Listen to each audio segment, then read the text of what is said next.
Welcome to our first regular meeting in the month of May 2022. Chief Crow of the Ballston Fire Department is going to lead us in the pledge. Please stand. Pledge allegiance to the flag of the United States of America and to the republic for which it stands, one nation, under God, indivisible, with liberty and justice for all. We are pinch hitting a little bit here in terms of Carla lost a little weight, or she's disappeared one or the other here. She had a couple family members that COVID, so out of precaution, she's joining us, I believe, via Zoom. I don't see her yet. No. Is she there? She waves, so we'll put her up on the screen. And also, we had a couple other employees that are waiting for PCR tests to come back, and we are being full of precaution here, out of respect for everybody and their health as well. Let's go to approval of minutes. Can I have a motion that the minutes of April 25th, 2022, if that meeting be approved? I'll make the motion. By trustee Swendensa. I'll second. By trustee Cormos. Any discussion? There's one thing that I'd just like to add to the minutes, or just put in the minutes for this meeting that are not in minutes there. The discussion of the PDD. In the minutes, it says, right in front of me, that the mayor said that no developer would develop with this PDD, and I believe that we also said, and based on meetings before the current mayor, that developers we met with said that the PDD would not stop them from developing. And so that is also something that's important to make sure it's communicated. So I believe something like that was said in the last meeting. I didn't go back and check. But if you don't want to do that for this minutes, we could just put it that I'm noting it in these minutes. Well, I will have to re-listen to the Okay. tape, and if indeed that was said, I will put it in the next Okay. minute. All right, thanks. I would still ask for a motion to approve, and we can always amend at a later date if that is the case. So we have the motion and the second. Any further discussion? All in favor? Aye. And that motion carries. Now for mayor announcements. First off, you may have seen on Facebook my discussion about vandalism at Kelly Park and on the Disco Trail, among other places. I understand from Jeff Garis that there was a trash can on Milton Avenue that got pretty well destroyed as well. We have more in order there. It's becoming a problem. Here's what I can tell you about it. Thanks to cameras and information, all acts and episodes are fully under investigation with suspects and possible arrests along the way. That they are all juveniles that are performing them, in some cases repeat offenders, because of the way the system has treated them in the past. And hopefully the system will understand that if it's a repeat, that there needs to be some more ramifications to them in the process. Again, we have to do our part. Our police force is doing a great job, but we have to make sure that our youth understand it costs all of us for what they do to our community. So please spread that word.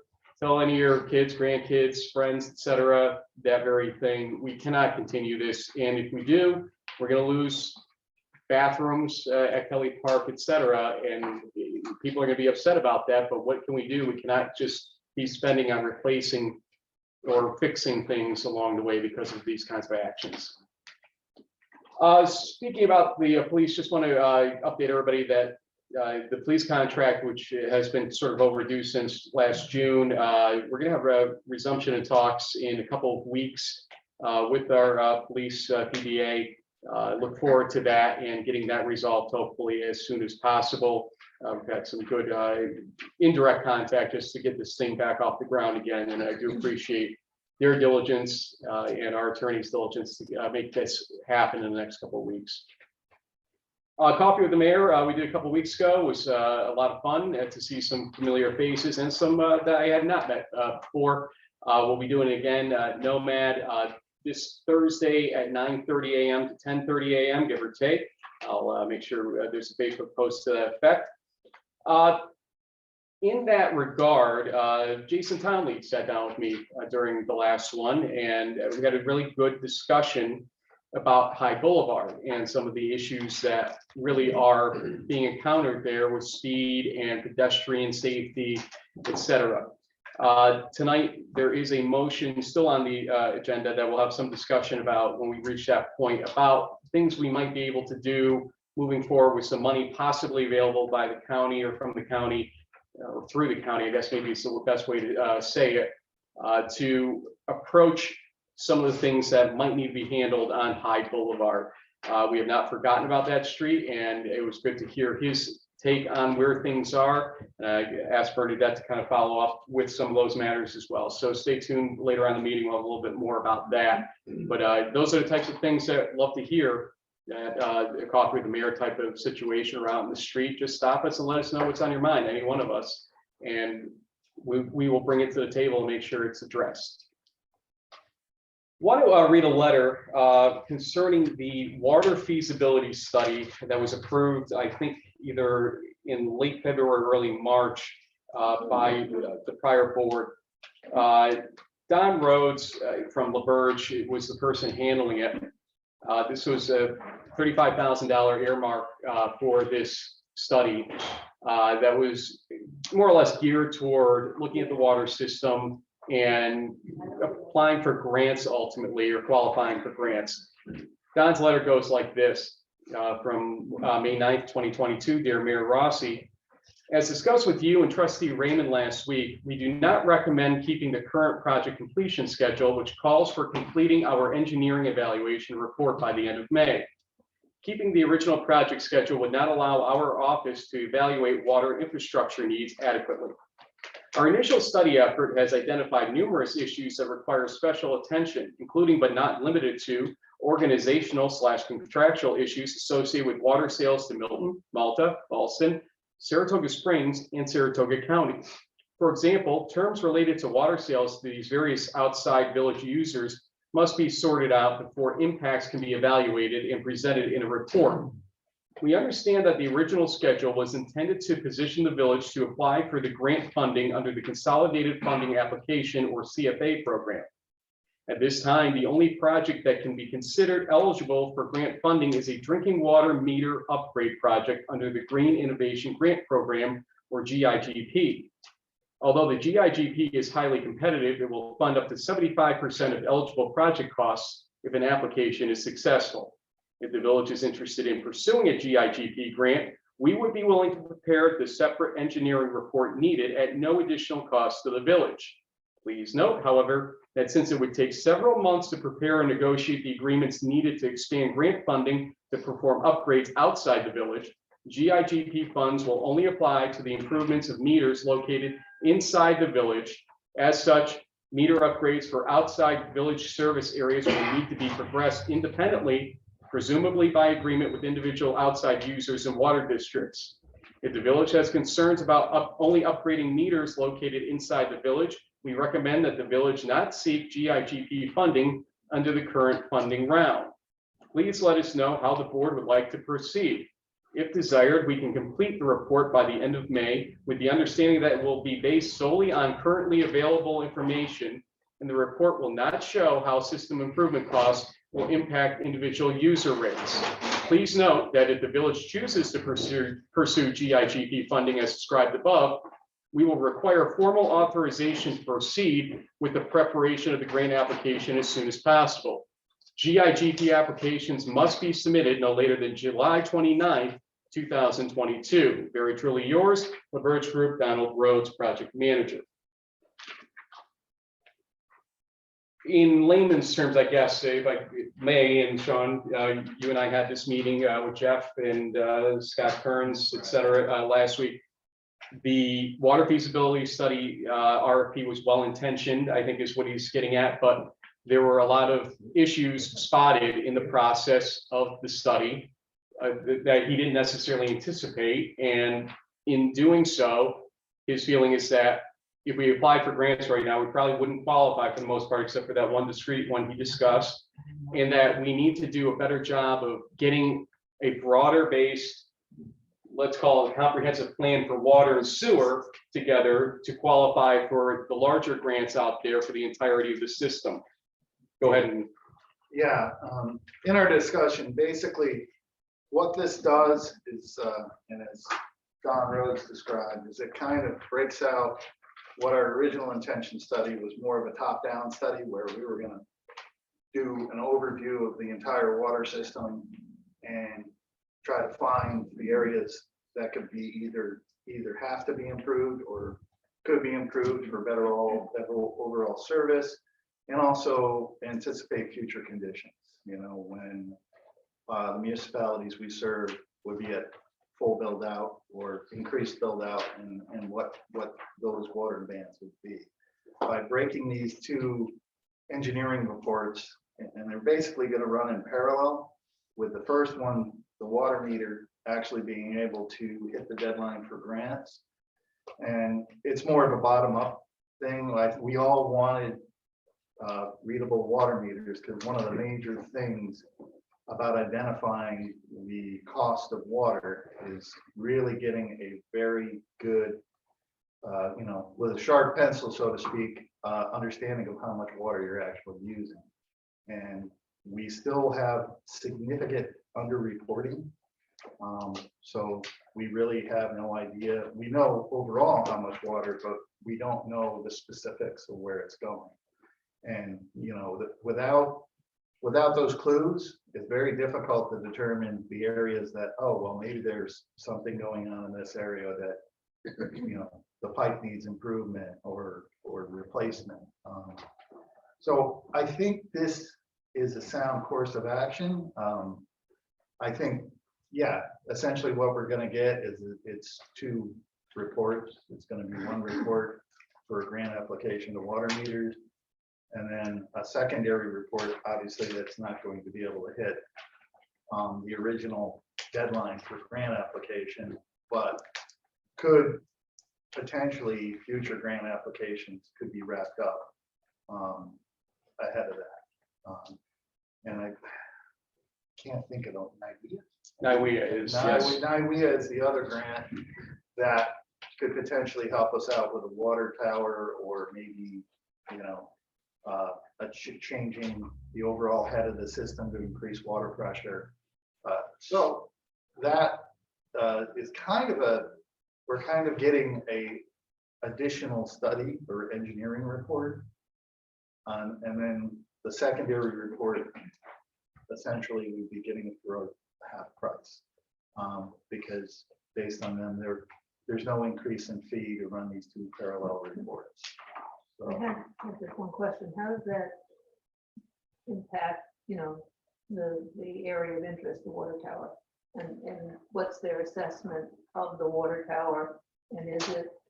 I think basically the way they're looking at it is, and I'm not sure if an up-to-date assessment has been done. I can give you a little more specific, because some of the meetings that you were in, we did discuss it. The answer is that there is hopefully a little less cost than we imagined, although it's got to be looked at a little bit more deeply. This is the thing I'm going to kind of caution everybody on in this respect. There hasn't been full pursuit of any one thing at this point, because it's been identified. I'll give you an example of things that have been noticed in this water feasibility study so far. Town of Ballston, we seem to have pretty good contracts with them in terms of the water districts and the creation, et cetera. We seem to have abided by those correctly in general. Talked to Joe Whalen up in Town of Ballston. He seemed pretty content. We spotted a couple service zones that we might be able to fortify in their area, which is helpful to know. We're looking at service in the future up there, or down there actually. When it comes to Milton, a lot of water districts were either not created, not correctly created, or not fully adhered to when other customers were supposed to go online. The danger in that is that we're not supposed to own or control technically any infrastructure going to users outside our village. Okay, so we can still serve them, but ultimately what you do is you put them into water districts. And you can, as the town contract back, or the water district contracts back to the village saying, hey, you're still gonna maintain these for us. And here's the setup that we'll use. But what it does is it limits your liability in that situation, so that it's the water district that's bearing the risk, not the village. That wasn't always done. Like in Greenfield Avenue is the water district. There are about 10 users at least that we've spotted that never got added to the water district.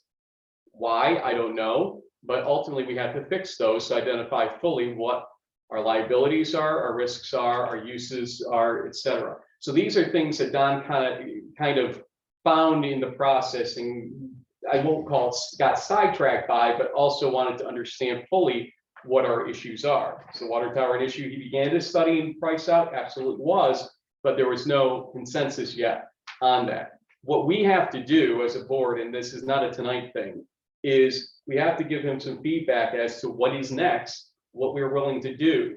We have a workshop scheduled for Monday, which is a special meeting per se, and we might be able to give some input by vote at that point, if not the week after that, and at least informally discuss with him. But we are changing the parameters of an agreement, and so we can't just snap our fingers and do something like that. And that's why I say, I caution everybody on just going in one direction. We have to actually do a little bit more formalistically than No, I that. understand the need to straighten out basically the paperwork that wasn't done correctly, but the water tower, that was in the campaign, gotta fix the water tower, it's gotta be fixed. Have they done an assessment? Is that, top of the They're list? hoping that there is an ability to do adhesion methodology with the repainting, so it doesn't have to go straight to the metal when they take the paint off. That might be failing. They think that there may be the ability to use adhesion, which would knock the price down to repaint pretty well. I don't want to name numbers here because I don't think it's fair without it being fully looked at yet. However, there's still a possibility that maybe it would be advantageous to relocate the tower Yeah, too. That was the main And point. so you can't necessarily make that call if you don't know who you're serving, what your future service is going to be, and why you're serving them at the time. And that's the stuff.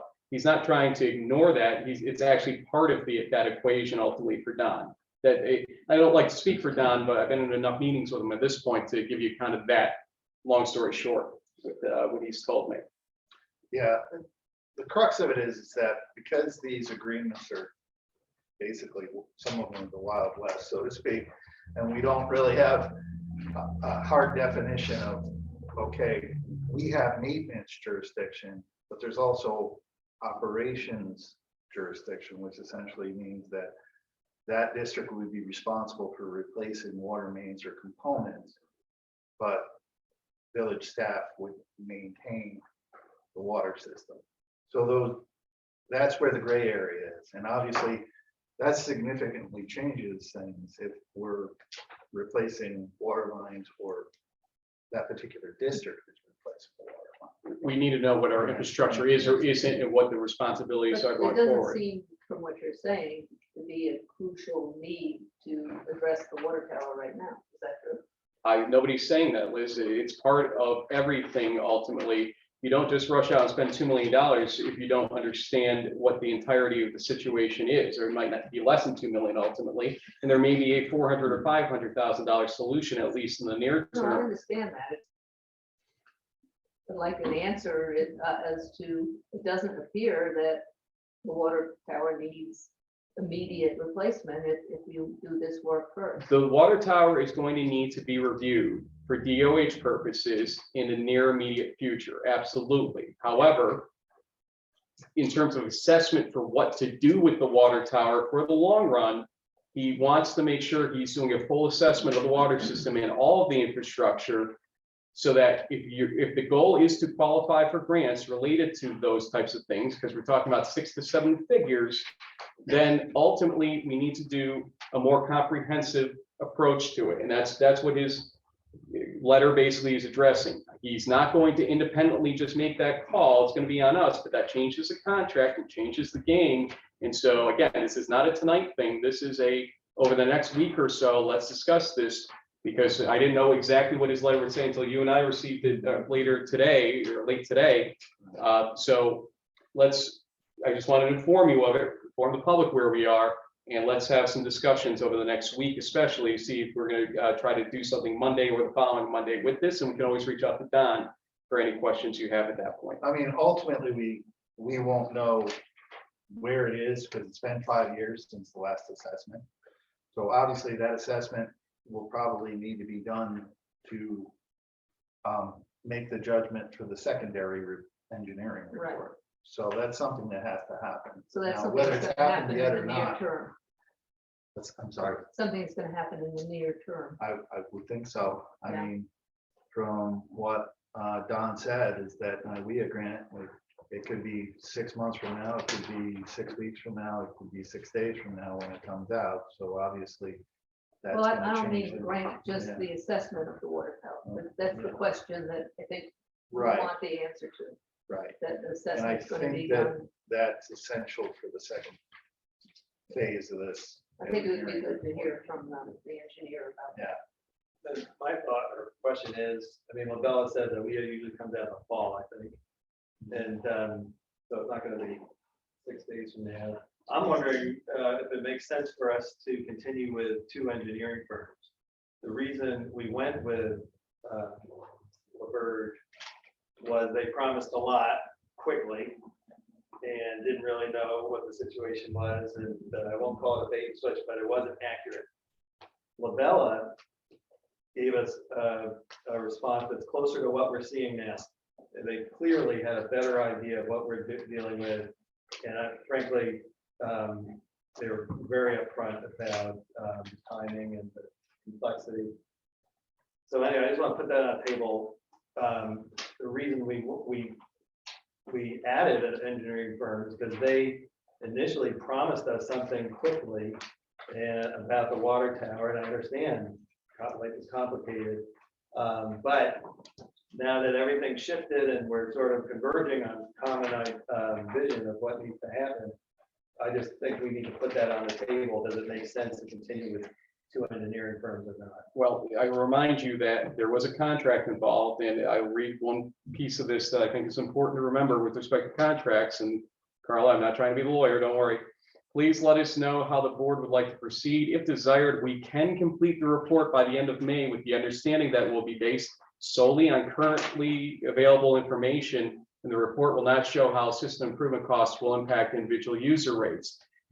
That's kind of French, I think, for they're willing to meet the terms of the contract you signed for the $35,000, but they don't feel necessarily it's going to give you what you ultimately will find is useful information or needed information for the grants down the line. And I think I kind of feel uncomfortable saying more than that. Carla, if you want to weigh in on just how you feel about something like that, this discussion, go ahead. Well, it's interesting because as you folks are talking, I've been telling Don Rhodes to kind of tune in and see what's going on here, because just so he, if necessary, he can answer any questions. There is a contract. I don't think you want to breach that contract. So I think what they're offering, and I have not seen that letter yet that Don sent today. If they're offering to do additional work for no fees, that seems to be a good way to go. But at this point, I think what LaBerge is telling you is that they got into everything and there's a lot missing, and they really need to, they can do what we asked, but it won't be the best thing for the village. So I guess that's what I'm gleaning from the mayor reading the letter. Like I said, I haven't seen it, but is that a fair statement, Mayor? That's what I have gleaned from meetings and the letter on top of it. Sean's shaking his head. Yeah, in general, engineers really hate to assume. Really hate. Yes. Yep. Where we won't go, we'll go to a certain point, and if we just don't have enough data, we're not going to make any sort of conclusion. And I just think that we're kind of in that space right now with a lot of uncertainty with regards to the water districts and how those contracts are. I think they're whatever we get from that is gonna be pretty broad, and it may not have the level of accuracy that we were being hoping for. So I know my feelings on this is, I think for better or for worse, we're probably gonna have to ride this thing through and see, see where it lands. I'm not sure if having a second engineering firm doing something in parallel is cost effective. But I think at this point, I think we need to see how it shakes out. Obviously, we're gonna get, hopefully we're gonna get an application to a grant again. We may not get it. But it is something we needed anyways. We were planning to do that on the back end.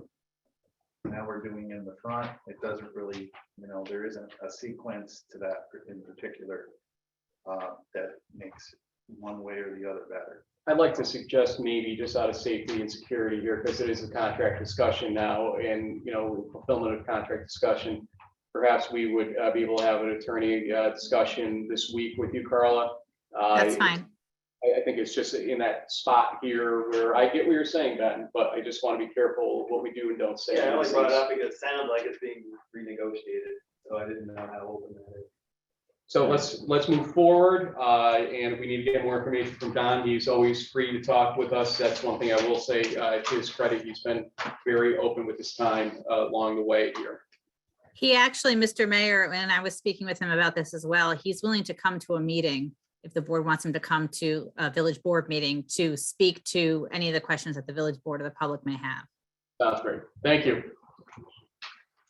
There are a couple of motions, and I just want to explain about DPW numbers and positions. When we, before I took office, I think you remember possibly that Jeff Arias was named into the superintendent position that was created in DPW, and then to open up the working supervisor role, which I think was about a $54,000 a year role salary. And the hope was that somebody in the garage that was an existing employee would want to take that position.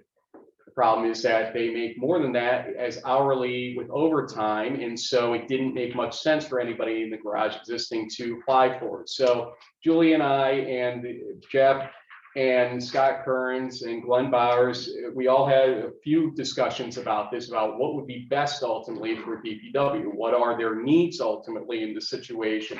And what we determined was putting somebody in between Jeff and longtime employees that have really done great work for the village all along. It would be a good idea to sort of keep the hierarchy in place and place extra money ultimately at the kind of the end of the food chain, and or with a labor or an administrative person to help out Jeff where he needs help the most, and at the same time promote upward using an hourly system so that nobody's losing anything in this process.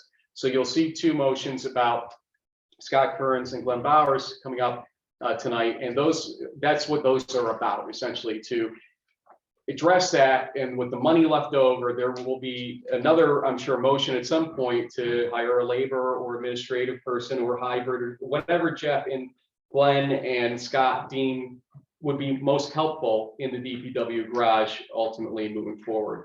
So that's what those are about when we get to those.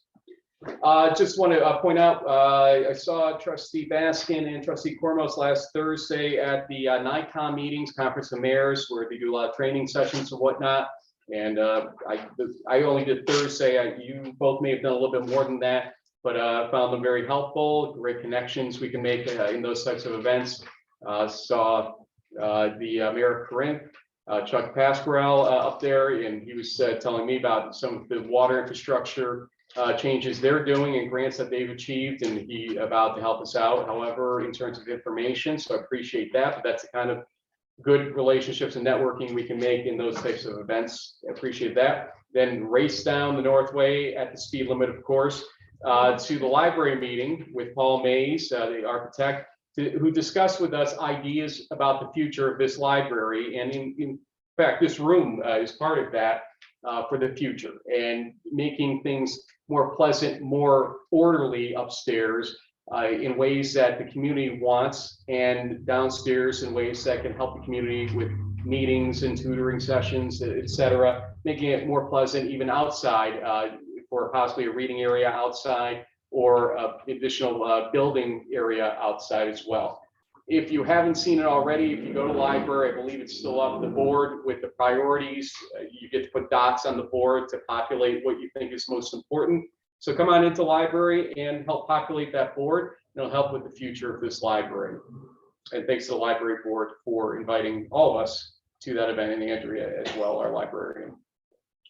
Appreciated the invitation to the Union Fire Company #2 Old Timers Night a couple of weeks ago. I saw everybody there. Sean, I know, was out of town, but everybody else on the board here really appreciated that time, that invitation. And also, I got to attend the Rotary Centennial Celebration. I saw more of than I saw my entire family that weekend. But you don't really realize just how much the Rotary does, which we all know they do a lot already. But my goodness, when you look at everything that they talk about in that celebration, it is incredible. Donna, I saw you as well. It's such a tremendous organization, so important to our community. Finally, a little bit of sidetracking occurred this week about the sidewalk use questions. Part of it is solved, part of it might not be. We'll bring in Carla for this discussion as well. If you remember 2 weeks ago, we were going to pass a sidewalk use for restaurants where you could dine and have a 4-foot stretch or pathway and all that stuff. And we found out our code doesn't allow it, and some of the emergency actions that the state had allowed either expired or are expiring, et cetera. And we were hoping to have a public law possibly to vote on, or to at least put into public hearing, to vote to set the public hearing tonight for the next meeting, and kind of walk around like this, with respect to anybody that has the tables outside, helping everybody to be respectful in the meantime to avoid fines and calls and all that stuff. Carla, what did you learn in the meantime? Well, a couple of things. So there is a law that was enacted by the Governor Cuomo last July. And it basically is under the Alcoholic Beverages Control Act. And it allows any restaurant or retail establishment that already has a license through the state liquor authority to have outdoor dining, outdoor retail for a year. You have to get a temporary use permit from the municipality. The municipality is required to enact either regulations or rules or laws in order to effectuate that. And it will expire this July. In looking into what's coming up the pike, because obviously if we give a permit now, folks are going to want to keep it through the summer. So there is a bill in committee right now, which extends this until 2025.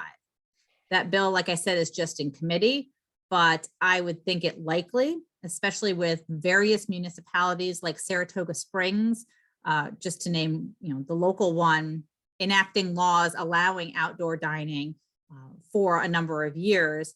I would imagine that the state is going to continue this law.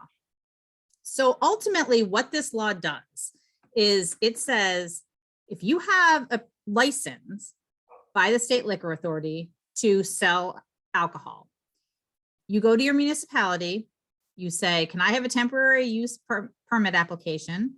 Municipality provides it. There's requirements on there. They have to demonstrate certain insurance. They have to give a diagram of how it's going to be. And if they give all that, it's a temporary use permit, and the village can decide how long that temporary use is going to be. At this point, it's till July 7th, but as I indicated, I expect that to continue. So there's no requirement right now that the village enact a law in order to have this temporary use permit. I would encourage the village and the comprehensive plan folks to look at this, because perhaps like Saratoga Springs, Ballston Spa wants to continue this and enact a local law with respect to its zoning, allowing retail establishments and dining to have outdoor dining. Ultimately, what this means is Right now, we just have to draft up and create a temporary use permit application. I have a number of examples from surrounding communities. And put that in place, have it available at the clerk's office or the building department. And then folks will just come in and say, hey, I have a license. I want to have my outdoor dining. And they go through it and fill out the permits. And if they meet all the requirements, then they get their permits. We do not have to do the law. So that's good for the time right now. I would encourage, the board to enact a law ultimately, because it does give you a little bit more control over where this can be and how you want it to be. But at this point, we can just do it by a temporary use permit application. So I was playing Bob Kavanaugh today up front and sitting in a seat, and Dana from BSBPA came in, and she brought up to me something she had brought up to Bernadette, which go ahead and. Well, one of the concerns, well, there's a few things. There's, she's already receiving calls from businesses wondering how to make sure that they can have, make sure that their dining is okay. Speak up just in case. Oh, yeah. I know. Sorry. Guys, I apologize. I think I'm speaking loud enough. Is this better? Can you guys hear me? Remind me, I apologize. So some of the concerns though, so dining is one aspect of it, but the other aspect is we have retail businesses putting out displays, and I certainly don't want them dinged, and I want them to be able to showcase what they have. We have wonderful stores here, so I would want to make sure anything we do incorporates them as well, and make sure they have opportunities that are dining establishments have. And one thing I want to add too, Carla, you put a lot of focus on businesses with liquor licenses, but I would think a business like Iron Roost or Whistling Kettle don't have those licenses, so technically they wouldn't qualify for the permits under this situation. So while this is a temporary solution for certain restaurants, I think the majority of the businesses that want to enjoy the usage of the sidewalks would not be affected by that. And so I still think we need some sort of law moving forward here to at least embrace that they're doing it without fines, with a little bit of rules set up. Can I get a consensus from the board and maybe instruct her once and for all to draft that type of legislation? We actually started drafting it last year, when all this came up. So there is some, Carla probably hasn't seen it, but we can share that because we were going to allow both restaurants and retail the ability to use the sidewalk. The second aspect is, do we want to allow them to use, as we did during COVID, use a parking space in front of their establishment to go out into the street? That's a second thing which we may want to discuss at some point. I think at this point, the universal feeling is that sidewalk is sufficient, or parking lot, if you have a parking lot scenario, is sufficient for now. And then if somebody wants to further discuss that other aspect, we can go there. But the most immediate problem is that people are in the sidewalk already using it. And I don't want to have to field a call of somebody filing a complaint and be like, I have to do something about it. I have to send it down to code enforcement. Ultimately, that is not in any of our best interests. And we're kind of letting ourselves sit in that position right now that I don't want to be in. And I don't think you want any of us to be in ultimately. So are we in a consensus where we should, whether it be something you would have started, always got to go through the attorney's eyes, in my view, for code? Yeah, no, but was working with the, we're working on that. So I'll send you what we ended up with. That would be great, because if you look at some of the different codes that are out there, they're pretty specific on, the width and how far it's going to be, and the width of, you have to have the ability for wheelchairs to go through. So they're not simple laws, like you're allowed to have outdoor dining, end of story. So I don't know what you folks want in that respect. So I do have a number of local laws that folks did put into effect during COVID. So maybe what I'll do is, when I get the draft that Stephanie worked on, I can compare it with those. And then I'd like to get together with the building department, because really this is going to be a code enforcement issue at one point. I want to make sure that the building department is comfortable with what we're doing as well. Yeah, the question I had, so this law that you hold, is that enforced now? It is in force right now. Yep, until July 7th. All right, because if you look at the one section, it says use of any space meets all applicable federal, state, and local laws, rules, regulations, guidances, conditions, or Yep. requirements. I think that- Guidances. We're going with guidances, Sean. It gives us a leg to stand on a little Yes. bit right now for enforcement, especially with ADA compliance. Because I think there's already outside dining out there that the sidewalk is not ADA compliant, what the width of it with Right. the outside dining. So I know that that was an issue earlier, is that we had no real way to enforce anything, but apparently if we can use state and local laws, Right. we should enforce that while we craft this. Because our Correct. code prohibits anything on the sidewalk. Yeah, so we do want to be careful. We want to move this along. We'll talk about timing once you have something drafted up and finished, and we can't schedule a public hearing until we have an actual code piece proposed, drafted up, Right. ready to go. So that's as far as we can go tonight on this. Ben, did you want to say something? Well, just there is at least one restaurant that does use some parking spaces.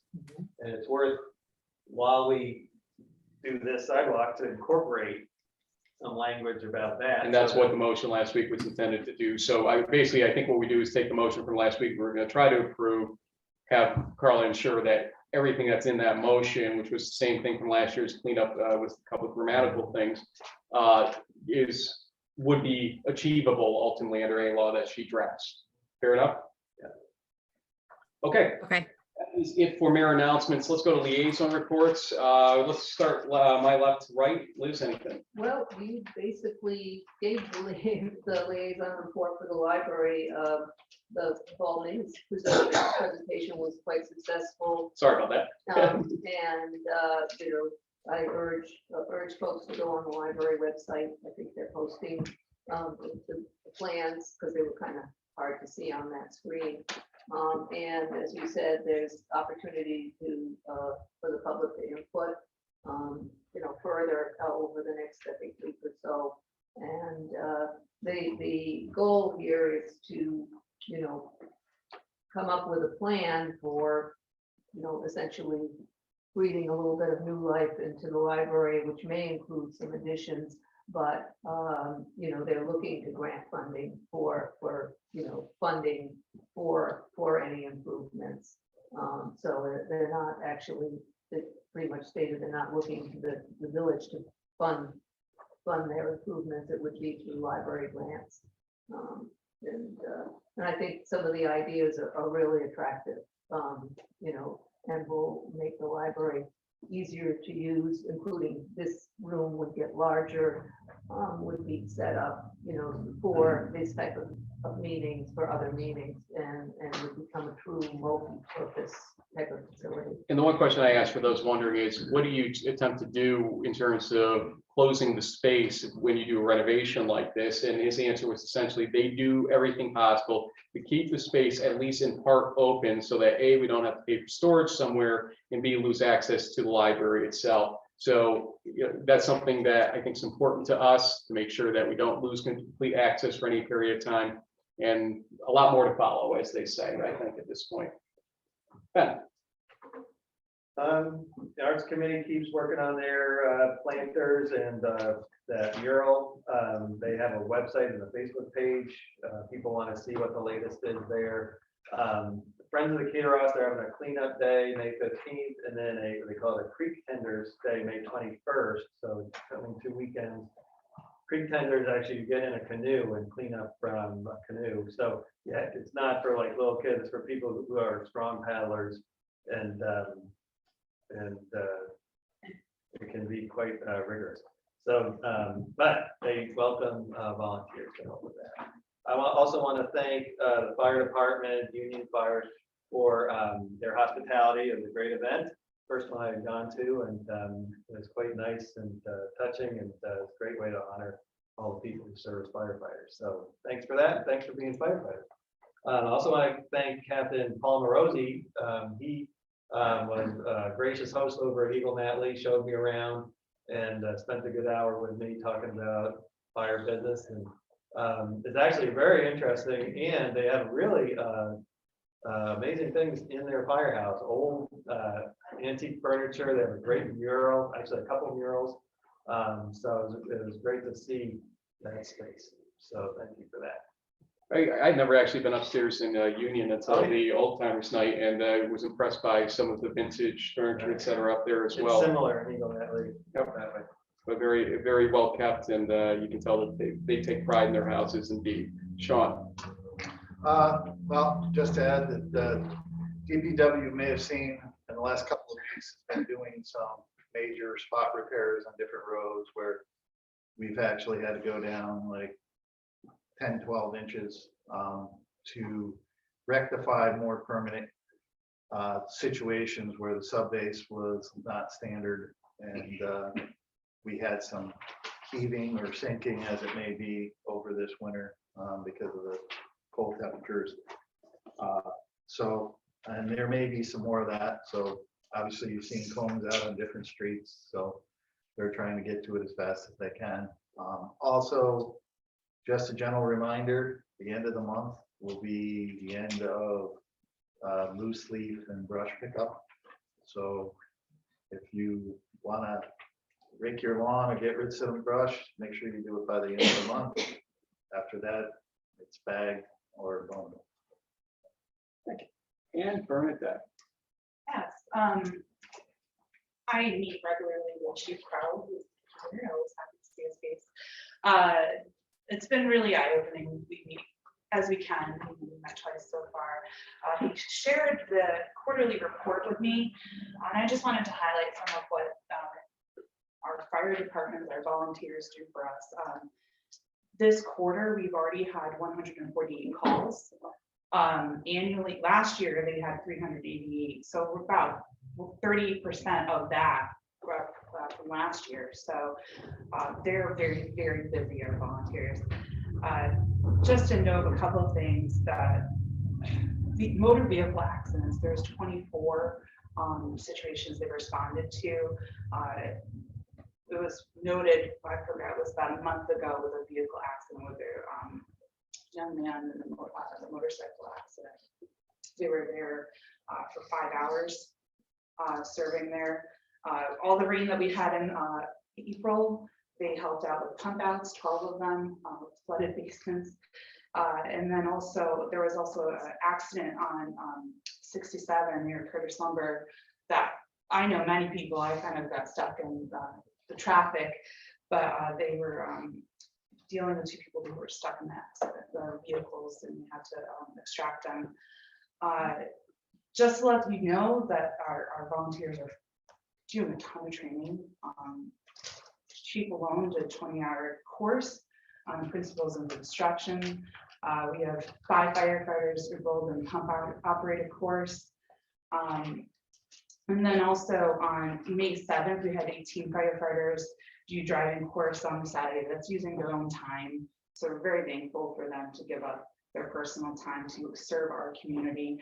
And then as well, the drill that would happen in Angelica is in April.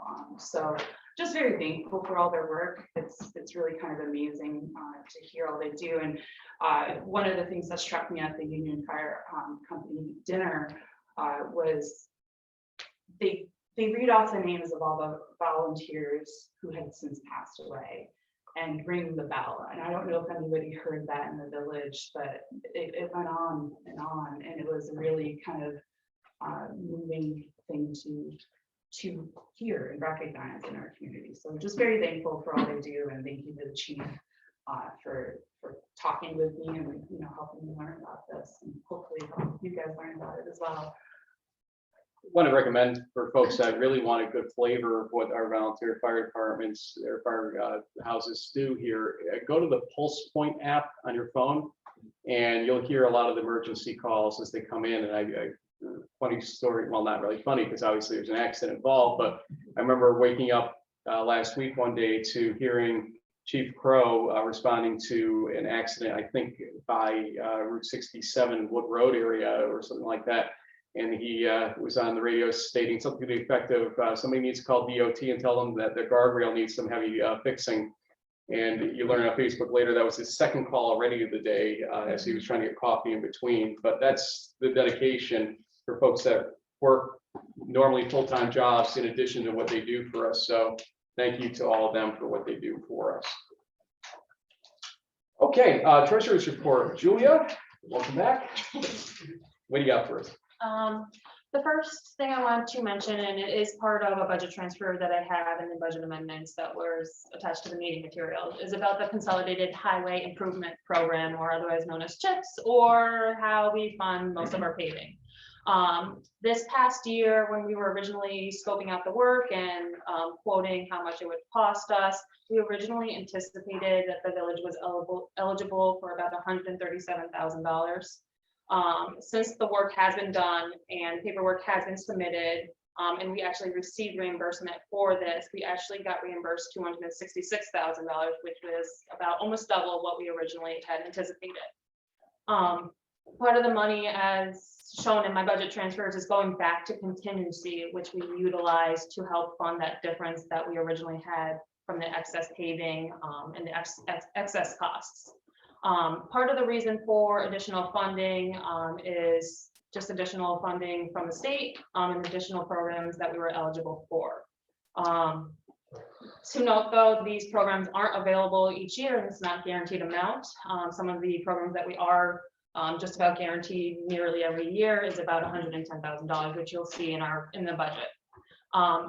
With that to be said though, we did receive our funding paperwork for this upcoming year, starting in June, and we will have about $240,000 available for paving for this upcoming paving year. You were very happy about that. I was very happy, yes. I am currently in the works of re-levying past due water and sewer amounts onto village taxes. Each year, the deadline to pay outstanding water and sewer bills for inside the village users is April 30th. After that deadline, I begin the process of adding the charges to village taxes. Regarding that, on or around June 1st, you will be receiving, if it's not going to an escrow or a bank, both your taxes and your meter cards. These will be arriving to your designated address, and if you do not receive one after about a week or so, the postal service is a little bit slow, or if you cannot read your meter, please reach out to the village office for assistance. Last, I am mentioning about a motion that is up for a vote later, which is requesting approval for submitting the pre-application for the rates for the bond with the USDA loans. Those rates right now is about 2.5% with USDA, and we're requesting upwards of $1.5 million for DPW equipment.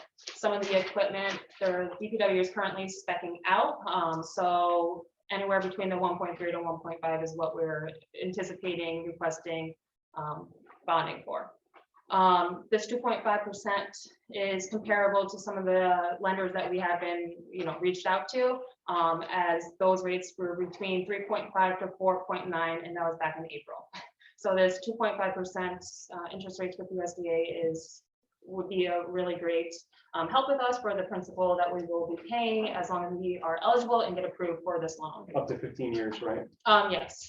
So the other benefit to the USDA loans is that the terms are longer, and all the equipment that we are proposing to bond has a term that's available for about 15 years, up to 15 years.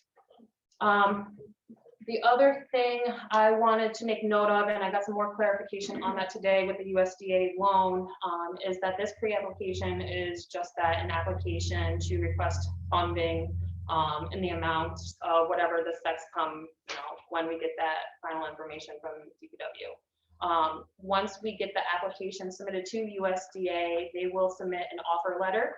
And the village will still have to make motions to, approve that obligation or that letter before we move forward with the bond obligation.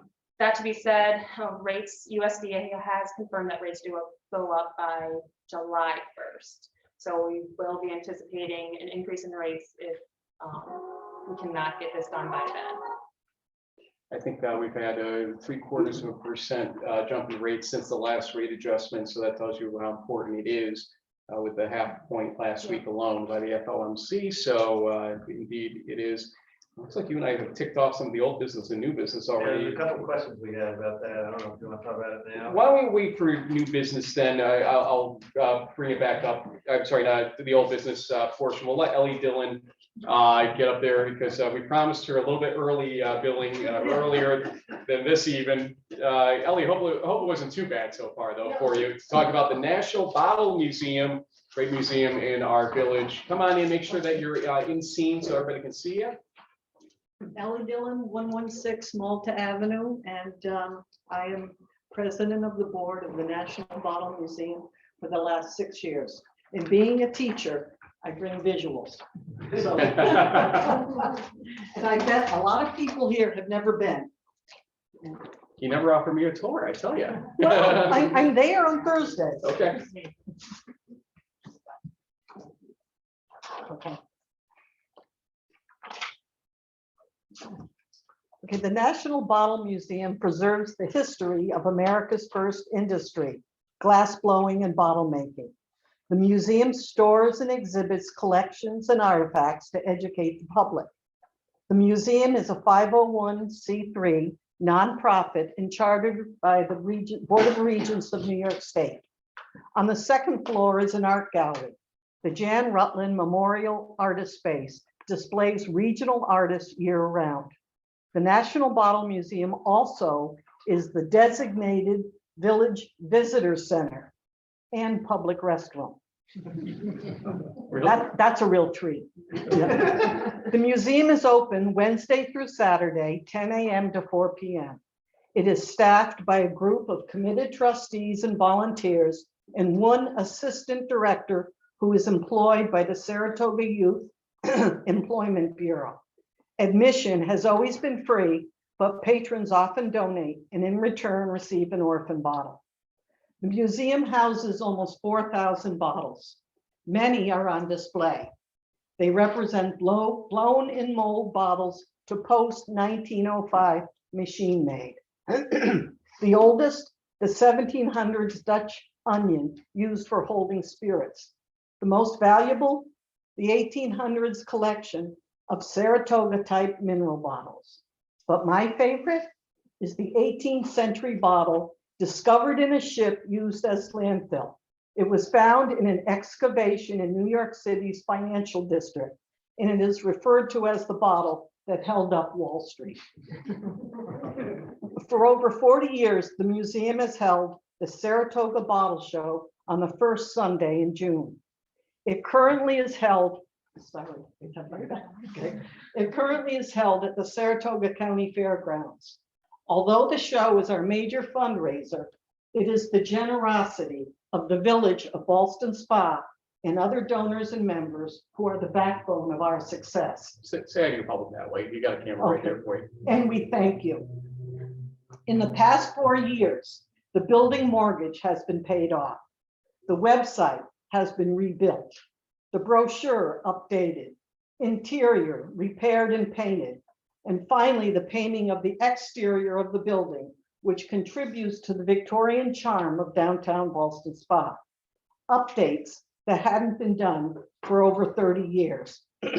We recently received a $15,000 grant to hire a professional museum designer to create a permanent exhibit highlighting the Mount Pleasant Glass House in Greenfield and the mouth-blown bottles journey to Saratoga to be filled with mineral water. This will be an educational, interactive exhibit appealing to all ages. Our attention now is turned to the third floor, technology, and an elevator. Yeah. Yes. So stay tuned. We would like the village and the BSBPA to encourage businesses to utilize the visitor center by providing the visitor display with current information, including a list of shops and restaurants we could then distribute to visitors. We do hand out the BSBPA map, which has been invaluable for tourists. More than 1,500 people visit the museum yearly from around the world, and the majority ask where they could get a bite to eat or where there are more places of interest to visitors shop in the village. So If you have not visited, please come on down. Any questions? Ellie, have you been in touch with Dana or? Oh, anybody at yes, she and VSBA? I, we're on the same page. Good. Do we cooperate with other museums in the country? We have, in the past, we have had dialogue with Brookside, but we are cooperating with other bottle clubs throughout the country, but not necessarily museums. We are the national bottle museum, The one and only. the one and only.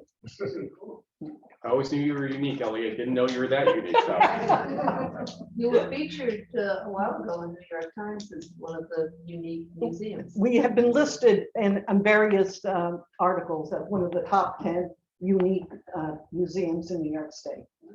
And it's really been an eye opener for me. No. Any other questions? Oh. Yeah, you're still open on First Fridays late. right? Yes, we contribute or with any village activities if we can. Sorry. Oh, I have one in the museum. It's Yes. actually very interesting. I encourage people to go.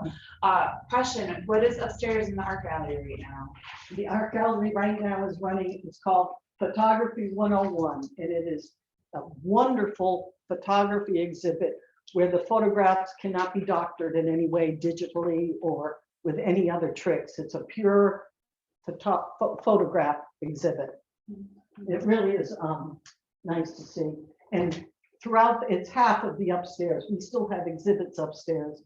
And we just created a research area in the back, and we're really looking to the third floor. And that's why you can't come to the second floor. And that's holding us back just a little bit. But we're working on a grant, so. Ellie, we had an association meeting there a few years ago. Everybody came from out of the area into Ballston Spa, and we had a whole weekend planned, since there's so many great places around here. They loved the Bottle Museum most of all, and they gave us a guided tour. Do you still give guided tours? We did, since COVID, officially, there's no guided tours, but you have a hard copy Okay. that you can go around and do your own guided tour. I just want to share one funny thing when you say, we do group tours, but a group came, a couple actually came to the museum one day, and they said they were staying in Saratoga for the last 3 days, and the museum was the most interesting thing they had done. Chris? Do we still have that glass blowing workshop?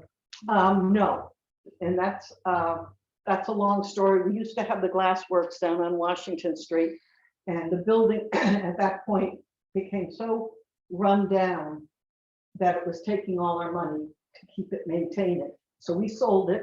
It was rehabbed and put back on the tax rolls, and it has glass blowing courses in it. So it's a win-win-win-win. Yeah. Ellie, you'll be there at 10:30-ish on Thursday by. Not this Thursday, I'm working.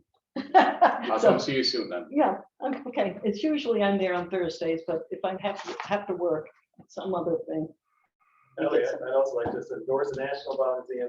I've been there a number of times, and just I think it's worth mentioning, you do have a gift shop of sorts. You We're sell- working on that too, to expand it, yeah. But you do have things, you have Yes. little, like Christmas ornaments and Mhm. glass. things. Shot glasses. The other thing that I think is excellent is you have these, what do you call them, mystery bottles, Orphan, orphan yeah. bottles. If So- you donate $5, you automatically get to pick from a big basket of orphan bottles. And those are bottles that are left on our doorstep that haven't been accessioned into the museum.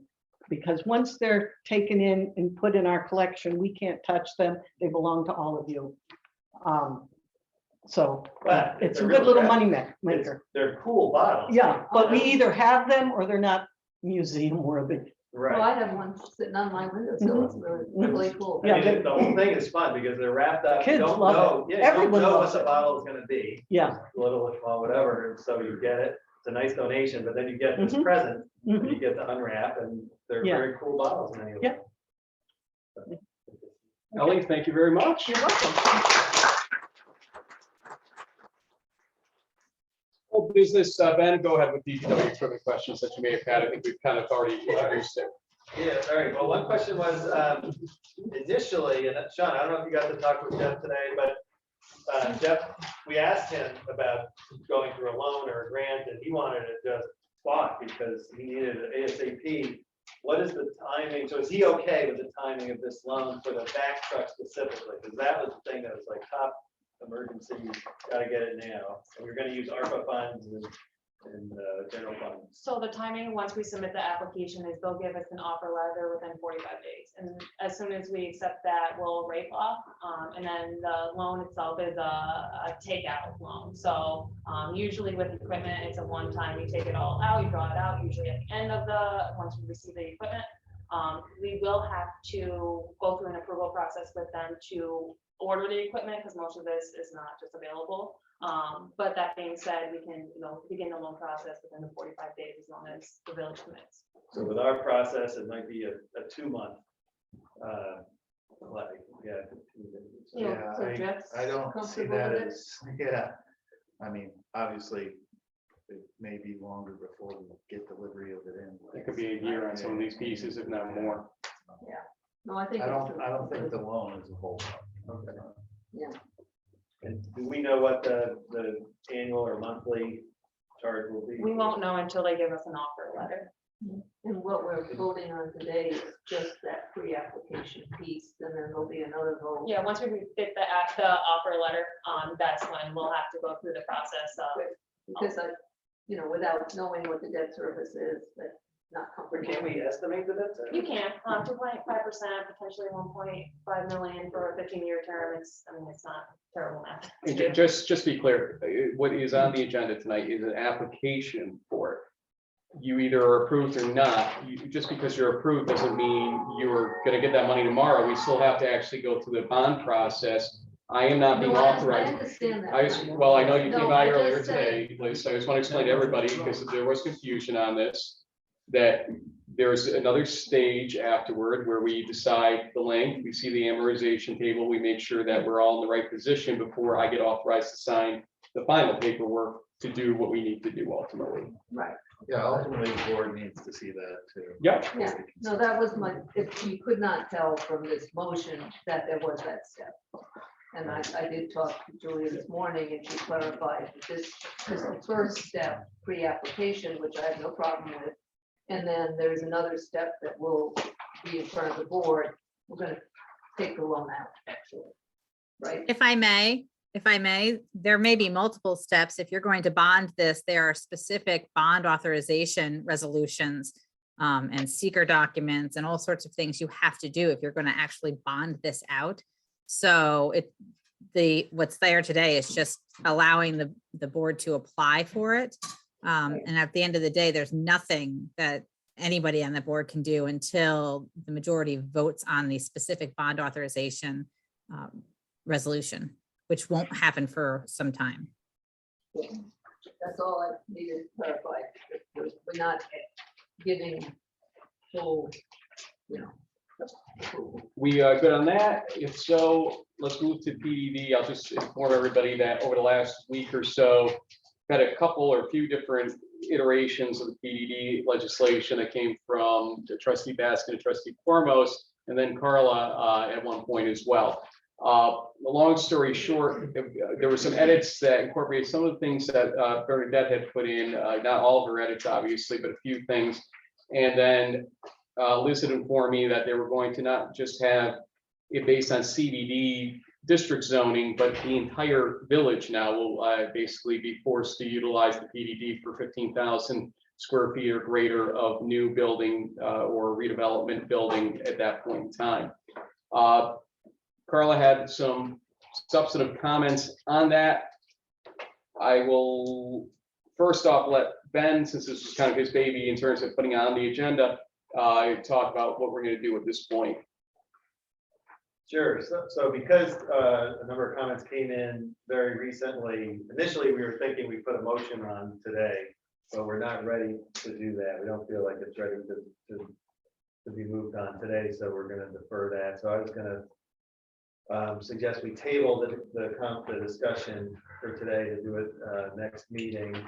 I don't know, Liz or Sean, if you want to talk about it all, what Frank just mentioned, or you want to just talk more later? Well, I think if we can discuss it in the next, when we refer to the planning board. Are we workshopping this or not, guys? See, because this is something where it sounds like there are things to be worked out here. And if you want to do it as a group, great, we're all for it. I kind of being the outsiders looking in, it seems like on these decisions and emails. Do you want to workshop this officially and allow some of the stakeholders to have some say on this? Well, stakeholders have had a lot of say up until this point. This thing was originally introduced in October. And I think, basically Carla's, comments came in this weekend and, they're going to be incorporated and the draft sent out. And the next step is just referring this to the planning board. So it's nowhere near going to a public hearing. It's referring it to the planning board.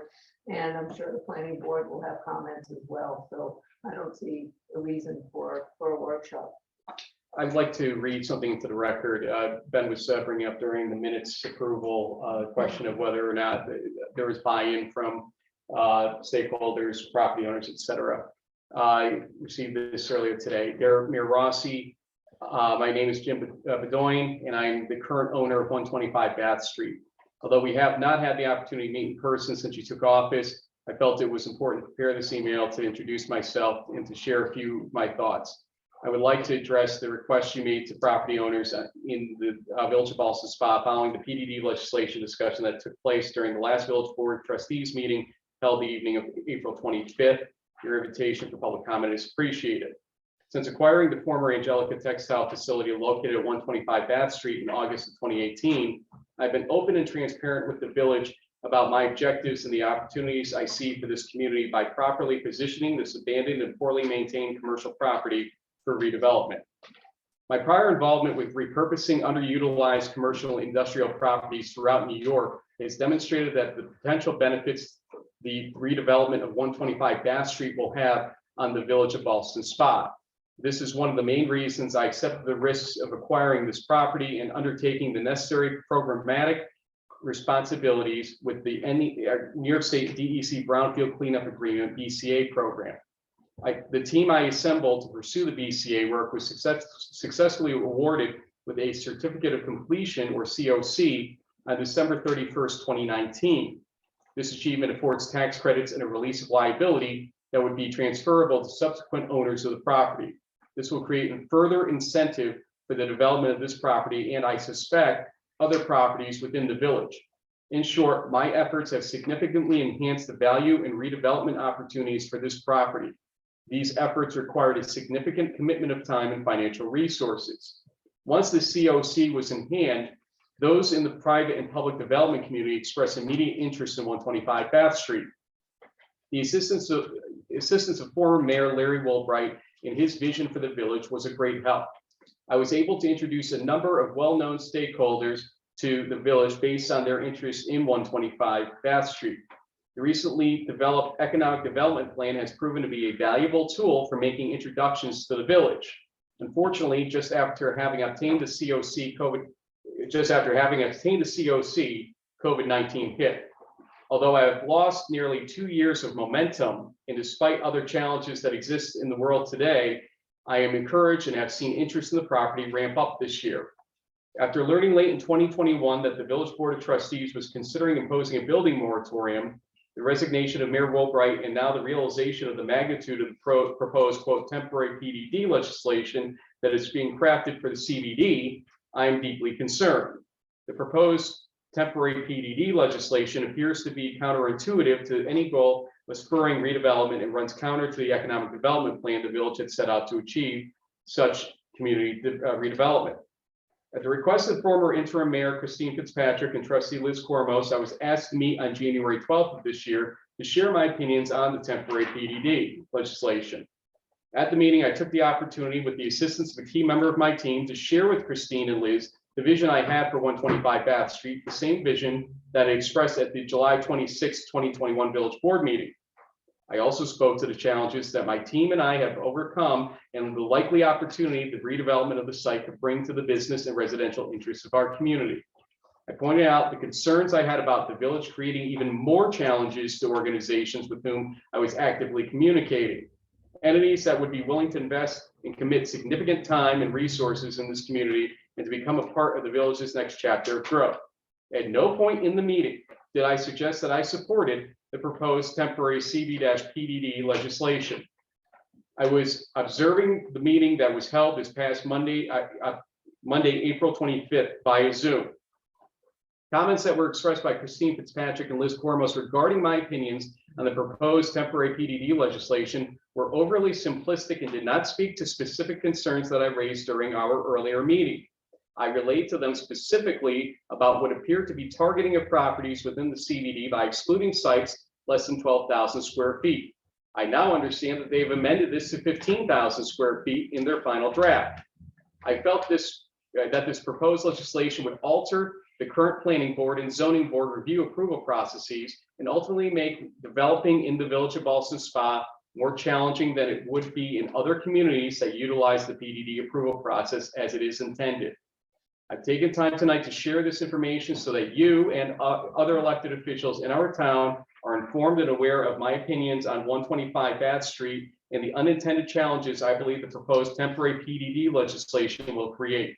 Despite the many everyday challenges we have all faced these past 2 years, I continue to have hope for and confidence in the redevelopment of 125 Bath Street. Such redevelopment will bring benefits to the village of Ballston Spa and its residents. I look forward to the opportunity to work with you and others within the village government to achieve positive and well thought out next steps for our community. This property has been unused for too long. Our focus should be on moving forward, not stopping progress. Regards, James J. Bedoin, sole member, JJB 125 Bath LLC. He is, I believe, in transit tonight, and that's why he cannot attend himself, but wanted that read into the record to clarify what was he felt mischaracterization of prior conversations he held that were discussed on April 25th. I have at that a point of order, just a question. Something like that seems like relevant for the public comment period, or when you read it in there versus this particular section.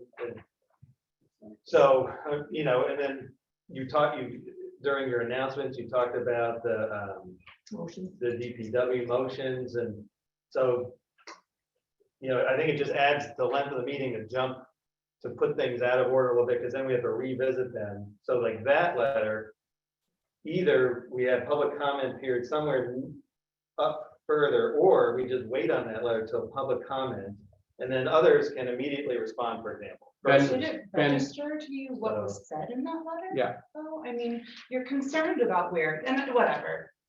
Process. It's I keep hearing from you guys. But what was said in that letter is that his comments were mischaracterized. And I've been asking you guys for a workshop on this. We already have a workshop scheduled for the adjustments in our budget. Please, I don't understand why you guys are so resistant to just having conversation, bringing in the people that would affect them, and just have maybe a better document at the end of the day. Ultimately, I'm not finished. So I find it very frustrating that this letter, when it was read, that was not your concern, that he's bringing up that this is going to be very challenging for him.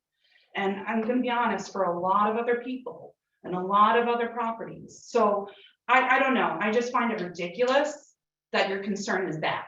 Well, my concern is partially the length of these meetings, which is You're making it longer right now. Unreasonable. I'm concerned about the content of our work.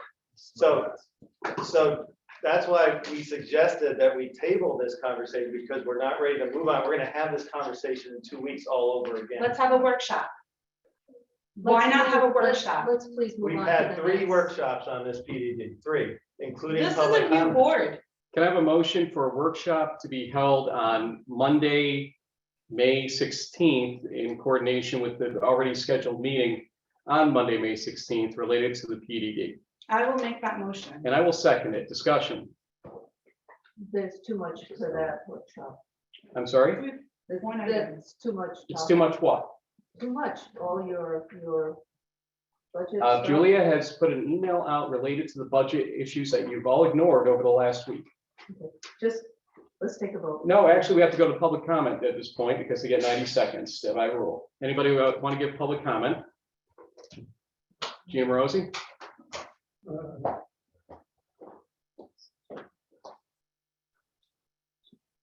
Right there's good because we've got the blank space here. Gina Morosi, 10 Old Glory Come Lane. this way just so you're not blocking numbers. Well- Then look that way. Ballston. You may have had 3 workshops regarding this PUDD, but now you just made a huge change and you want to extend it to the entire village. I think that deserves a workshop. That's it. Thank you. Anybody else? Lisa Spidell? Same spot if you can. I feel that, sorry. Oh, you're fine. You're fine, Lisa. Lisa Spidell, 106 Prospect Street. When I left the last meeting, long story short, I didn't really know there was a difference between a PDD and a PUDD and all that stuff. So I actually went outside of the village to somebody that does some major development in Albany and whatnot. That just gave me a general understanding. There is a difference. And if you do everything generalized, what happens at Ricketts, what happens at Angelica, what potentially happens over on the infirmary side of things, or any other parcel, it's all going to be the same, how you have it from what I understand. And that's generalizing because really maybe you want like a tall building at Angelica because it's lower to the ground and you got a big backup. I mean, I might see the roof from my house, but it's not going to affect anybody really in that area. But if at Ricketts you put like a 5-story, that wouldn't work. The way it looks like it's being set up, from my understanding, and maybe I'm wrong, but from my understanding, it's all got to kind of be the same. And properties aren't the same. Areas aren't the same. It can't. So I think it would be worthwhile to look into this a little bit more. Thank you. Anyone else? Anybody in Zoom? I see a hand. I'll call Bob Bush Jr. Sorry. Bob, go ahead. Bob Bush Jr. Well, I didn't screw that one up. 71 Church Ave. Yeah, you guys might have had 3 workshops, but did you guys make, you just made a change. Now, are you asking the stakeholders to shut up because you don't want to talk to them, not hold another workshop and hear what they have to say? It doesn't make sense. See what they have to say. Like Lisa just said, every property is different. Every property, the landscaping is different. The geographic area is different. You need to look at it more. You need to have a workshop. Thank you. Anybody else on Zoom?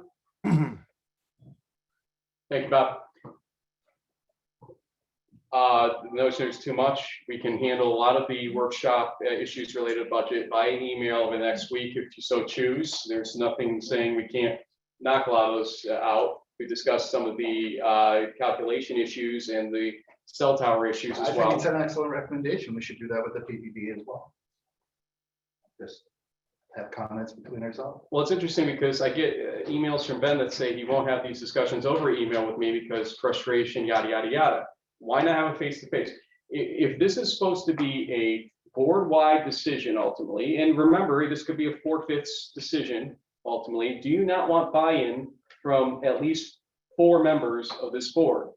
Wouldn't that be the correct way to manage this so that when we send it to the planning board, hopefully we have a good product that at the end of the day, the planning board says, hey, we like it. We don't have to make changes to it. We can send it to the county planning board at that point. I agree. And just make your comments. You have 2 weeks to provide your comments and we can incorporate them and present it at the next meeting. I mean, that kind of collaborative effort we did with Mayor Woolbright, we talked I don't think about I'm it. Mayor Albright.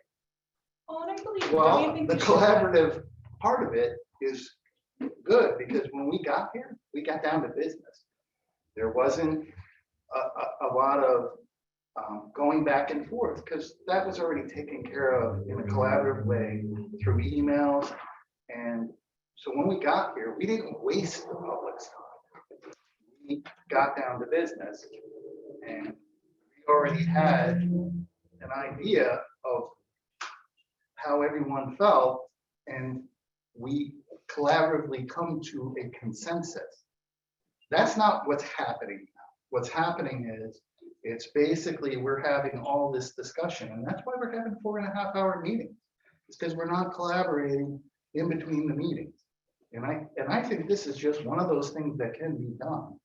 I agree, we've expanded it, but actually in the original workshop, that was the original intent, was to expand it for the whole village. And then somewhere along the way, it got curtailed. But this isn't something that hadn't been floated already. And I don't really see, as far as Mr. Bedoin, is that your recollection of the conversation, Christine?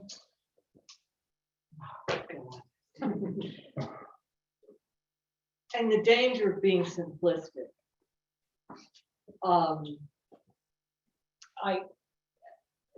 There were a couple of things that he said in his, he did say in the meeting, they hadn't looked at the whole PDD. So now he's had a chance in the whole, to look at the whole PDD, and he's had some changes. He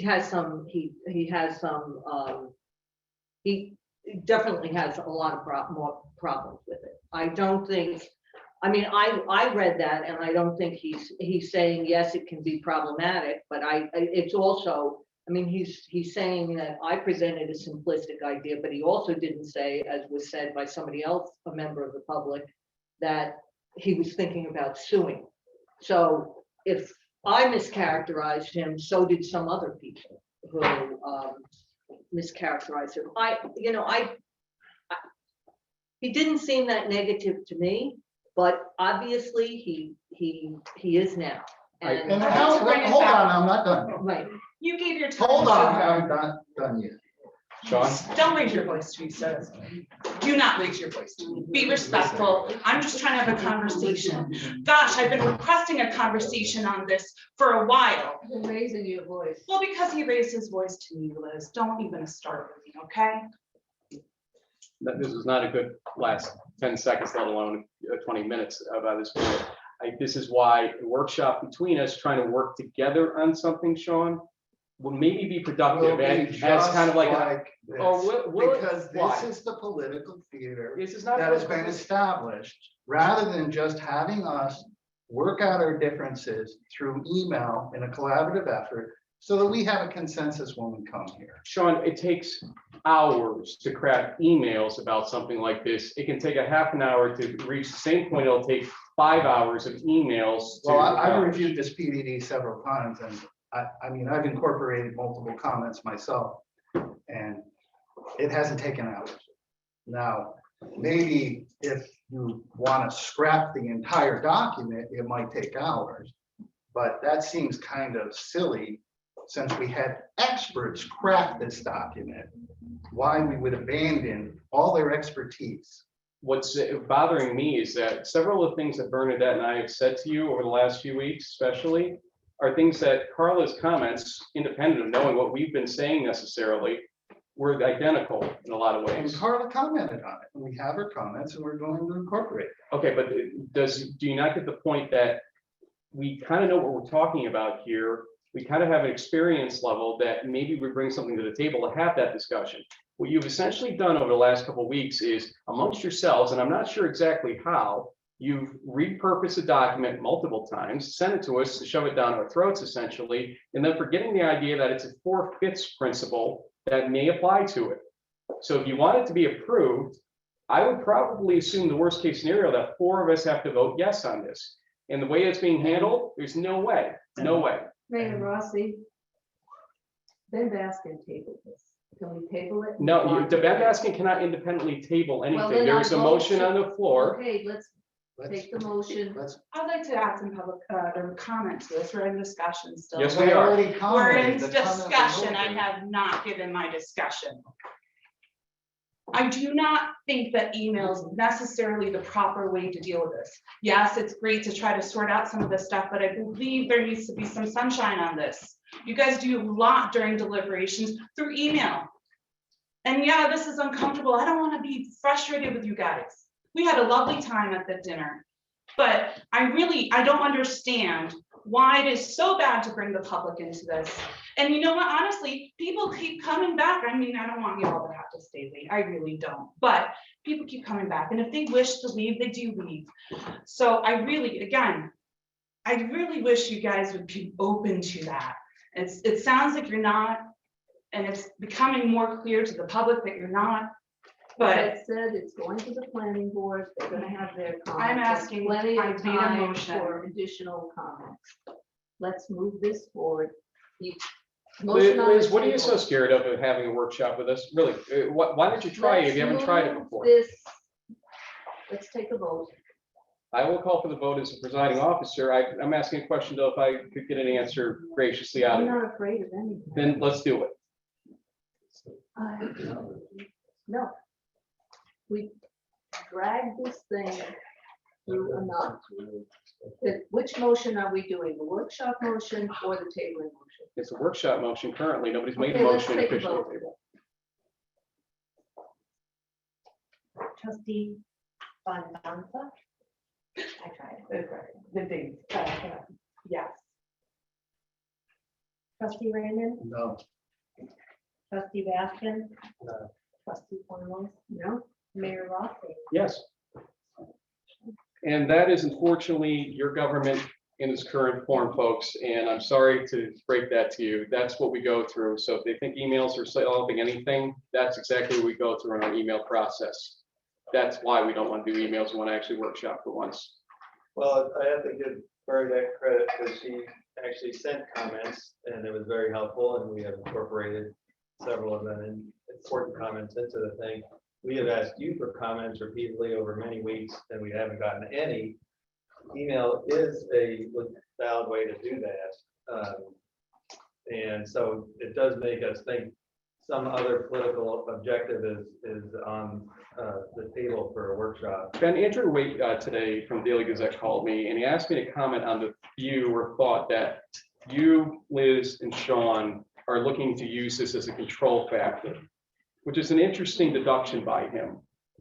And after thinking about my comment, and you'll see it probably tomorrow's Daily Gazette, or at least online, he's probably not wrong. And that's what I kind of achieved in terms of sit back and thinking why this has taken the road it does. When I get emails at the NICOM conference that, oh, we are independently spreading it to the entire village suddenly with no warning. That's control. And at this point, we'd like to have some say to make sure that whatever happens here, if we do approve it, has a benefit to this village. I don't care about control of your PDD. I care about the fact that you admit that nothing's happened here for 50 years. And yet we have to make sure that we stop these darn developers. What was the old Scooby-Doo thing? Those dang kids. Okay, that's the way you're acting about it. It's control. And it's an ugly control of something that doesn't need that control level right now. And I'm disappointed in you. Let's move on. May I remind you your own words? You wanted the people. I wanted a PDD enabling language that was consistent with what You PDDs said. are. Let me remind you of Lisa Nagel's words, who wrote it with you, that this isn't a PDD, it's form-based code, which is completely different. It's zoning. PDD is zoning. PDD is a style of zoning, Liz. Let's No, it's move zoning. on. So now I just want to explain. Is it about the $8,000? What is it? So in my mind, the PDD is a compromise. And it comes out of a historical moment where we had floated the idea of a moratorium, which is a standard practice when you're in the middle of a comprehensive plan and zoning rewrite. When we floated that, the community was not interested in that. So this is a compromise between a moratorium and the old zoning. which Compromise amongst yourselves. which everyone says is not adequate. And so this was I didn't even want, several of us didn't even want a PDD. Like, I don't like PDDs, mostly based on your PDD experience. So I didn't even want a PDD, but this was something Larry wanted. And so we thought this was a middle route. Okay, we'll do your PDD, but we also want what we really wanted was what we called expedited zoning, which was zoning that would happen in a temporary fashion to cover the time between now and when the permanent zoning's in place. So that's why this looks something like a hybrid. It's a PDD, but it includes more zoning than a typical PDD because it's all one big compromise. And that's what we've tried to do is compromise. It's a temporary PDD. It covers just like 4% of all the properties in town. And it does not cover there's some confusion It last will time. cover 100% of the properties now. No, it's 15,000 square feet or bigger. Okay. So it's only those properties. It does not include properties that are that size doing renovations. So that was a point of confusion last time that, oh, Medbury, renovates, does that include? It doesn't. So Ben, let me clarify one thing, just because you're a little bit off kilter there, and I've heard feedback that they're not understanding, the public is not understanding something. The 15,000 square feet is total floor space, including all floors. So you could have a 3,000 square foot footprint, 5 stories, or well, you couldn't probably, but 4,000 times 4. And that would be in the PDD, correct? Okay, so it applies to 100% of the properties in the Village of Ballston Spa. Maybe not all of them could fit them. Absolutely does. You put it on every piece of property and achieve that. Carla, am I incorrect on that? No, it's 15,000 square feet. The way it's written right now, it's 15,000 square feet in total. So Which it's is more a than just sizable- 4 or 5 pieces of property that are affected, sizable correct? building. it's 3.5 times. Can I ask the attorney to clarify something? Because I want to make sure I'm correct on this. The way I read it, it is not 15,000 on one floor. It's 15,000 in total. And so if this affects more than 4 or 5 pieces of property in the village, it can affect a great deal of the number of properties in the village. Depending on how the plan is prepared, yes. It's per property. Well, it's So, okay. it's per property. And to paraphrase something that Carla brought up in her comments, these aren't made to be temporary. These aren't supposed to be temporary in the first place, and they're supposed to actually last past your zoning amendments that will be coming up probably next year, hopefully next year. Is at that, this pace. is that a legal requirement? It's, We can retire it, we can. Yeah, we intend it to be I temporary. think but- you're right, the but word Carla's- sunsetting is what you're doing with it. Yeah, And Carla's suggestion is that's not the norm. No, it isn't. not the norm. But I'm it sorry, can- Brenda? That's why I read her note. Yeah, yeah, I actually talked to Carla. Carla, I don't know, you want me to talk for you? You want to explain what that, no, because I think it confused a lot of us. In terms of. What I like- confused people? Well, I think we weren't sure the point, but when I talked to you, it became clear what you were talking about.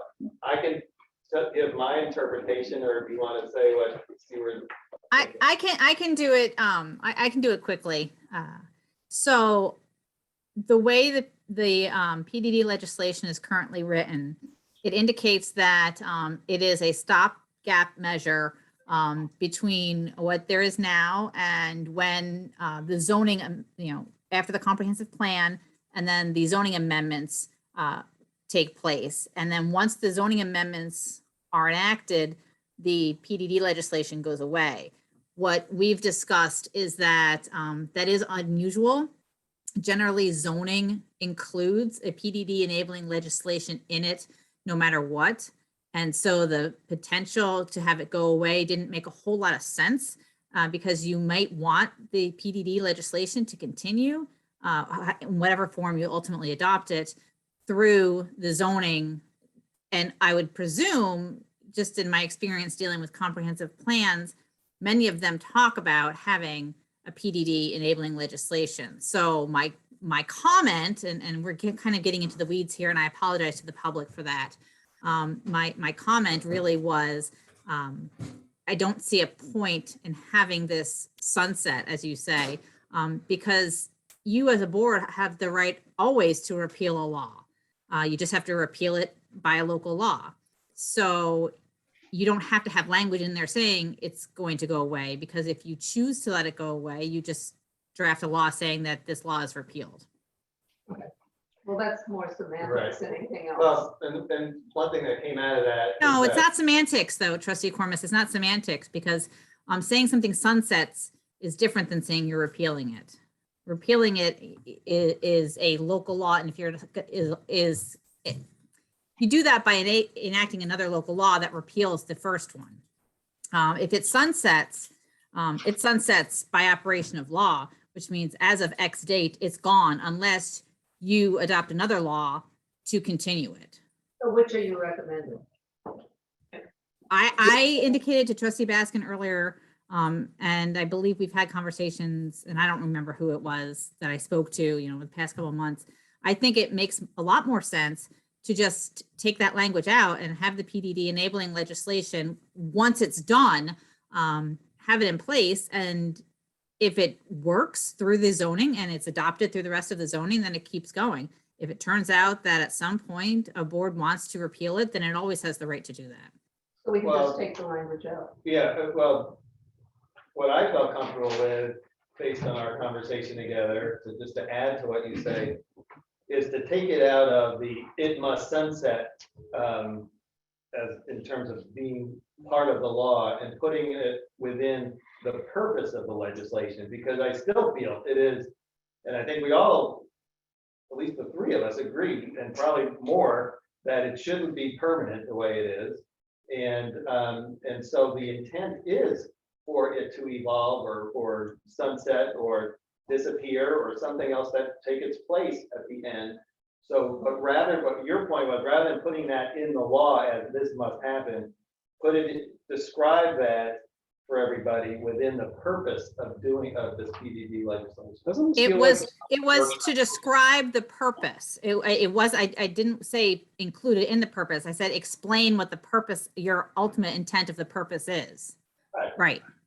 And this is why emails and text on pages don't always do the job. Let's move on. Completely We have a motion on the table. No, we don't. We've got nothing on the table. We have a motion to table. No, Too no, late for that. no. Moving on Okay, anyway. folks. Robert's rules and just general, moving for parliamentary procedure. There was no motion until I made a motion for workshop. It was defeated. There's nothing to table. We move on. It was only a discussion I actually topic. asked Carla, do I need to make a motion to table or not? Right. Because I figured this would happen. And There's no pending you motion, said- Carla, correct? you said there does not need to be a motion. You just say, let's table. Well, because, yes, I said there does not need to be a motion to table because it just stays on old business moving forward. And that was with the impression that no one was discussing it tonight, which did not happen. Well, yeah, that would happen. So do we need a motion or don't we? You There's do not nothing- need a motion to table old business. Old business will continue until it. No kidding. Thank you, Liz. Oh. Well, I'm just. I welcome the public to continue this conversation when we revisit it under public comment. Why? There's nothing in the first public comment to discuss with it, so it's the Right. second one only. High Boulevard study, out of respect for the public and I'm just gonna explain something quickly here. There was a recommendation with respect to High Boulevard about possible stop signs, possible speed limit change, possible bump outs at intersections to protect pedestrians. That we discuss it with LaBella, which is our general engineers. We had a discussion with Eric and Tom Johnson, I believe. Is it Tom or Tim? Tom Johnson, thank you. Over there, and they came up with a study proposal for us that might be able to be funded by county funds or through USDA funds that the county has access to, that Prosperity Partnership vacated. Okay, great. Then there was the idea, recommendation from folks that the pedestrian bicycle master plan may have encompassed some of this. I talked to Alana Moran of BHB, formerly Creighton Manning. I felt like walking my old days of talking with Creighton Manning back when. Alana very gracious with her time today. She actually agreed that not all the things that are being proposed have been fully vetted. And so we've been having communication with Eric and Tom this last day, basically, to change the proposal, to find some middle ground on this whole thing. And she actually embraced some of the ideas like the bump outs and maybe the speed shaming boards, the things that say you're going too fast, type radar with solar panels on them, etc. That said, I just want to leave it there for now. We will discuss this perhaps via email in this case, because there's still developments going on with back and forth with LaBella and also the county. We will remove this from consideration tonight, so please do not use the first public comment session for that motion. Everybody okay with that? Yeah, I think that the clear question which we need an answer to is, does the county money require? We're getting that. We're And actively that, asking that's that. really the first question that should have been We've asked. been, So then we know if it needs to be for transportation. I would assume it would be something related to economic development, but I think there's still a lot of overlap with Yeah, the pedestrian plan. To just give you a little update, I did talk to the county administrator today. He has been trying to have that conversation with USDA local office. So as soon as he has an update for me and I have an update, I will certainly share that with everyone. Yeah, you need to know what the Yeah. bounds are of the money. Well, they literally found out about it, you know, that because of the dissolution of the Prosperity Partnership, I guess, forgive me, I don't understand it fully, but there is some money that's still available, so. So we'd be Might happy as well to- use it, right, you We'd know? be happy to take it. Yeah, exactly, yeah. there's consensus for this board right there. Public comment related only to agenda items of consideration, 4-minute limit per speaker in the room first. Anyone? Only on A through P minus one I just removed. Lisa. Okay, so mine, I didn't bring my notes with me. I think it was E. Is that the one with the pest control people? It is. Okay, so my personal opinion is that I do not want solicitors coming to my door any hour, day or night. That's, I don't feel safe with that, with strangers. You allow kind of one, yeah, they're okay, but then there's others, just opening it up to whatever. Second thing, when I hear pest control, I hear poison. Poison for our kids, poison for our pets, just poison in general that can affect our eagles. You know, they eat a rodent that you're trying to fix and has poison in it. Well, now that eagle has concentration. Owls, same thing's happening. With that being said, if somebody, when you have somebody going door to door, you're selling your service and saying, hey, you need this, you need this.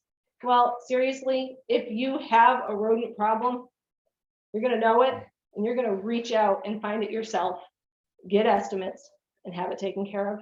I don't think we need it on every single property in the village. That's my opinion. Thank you. Thank you, Lisa. Anyone else? Rayon, I see.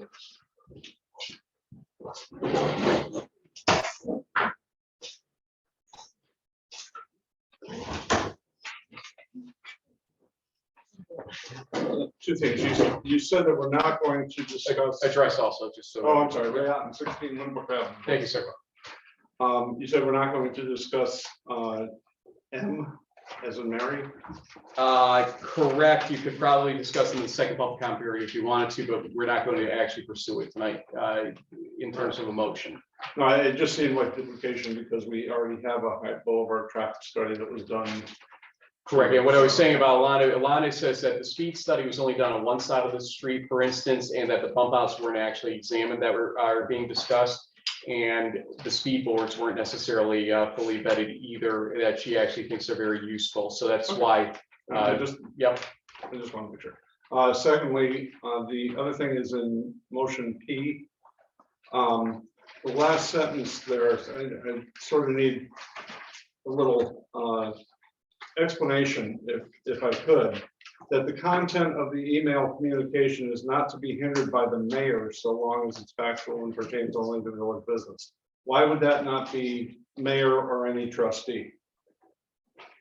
I think the view there is that this is going to be given me to give to the administrator ultimately, but pre-vet to make sure it's fact, not opinion, I guess.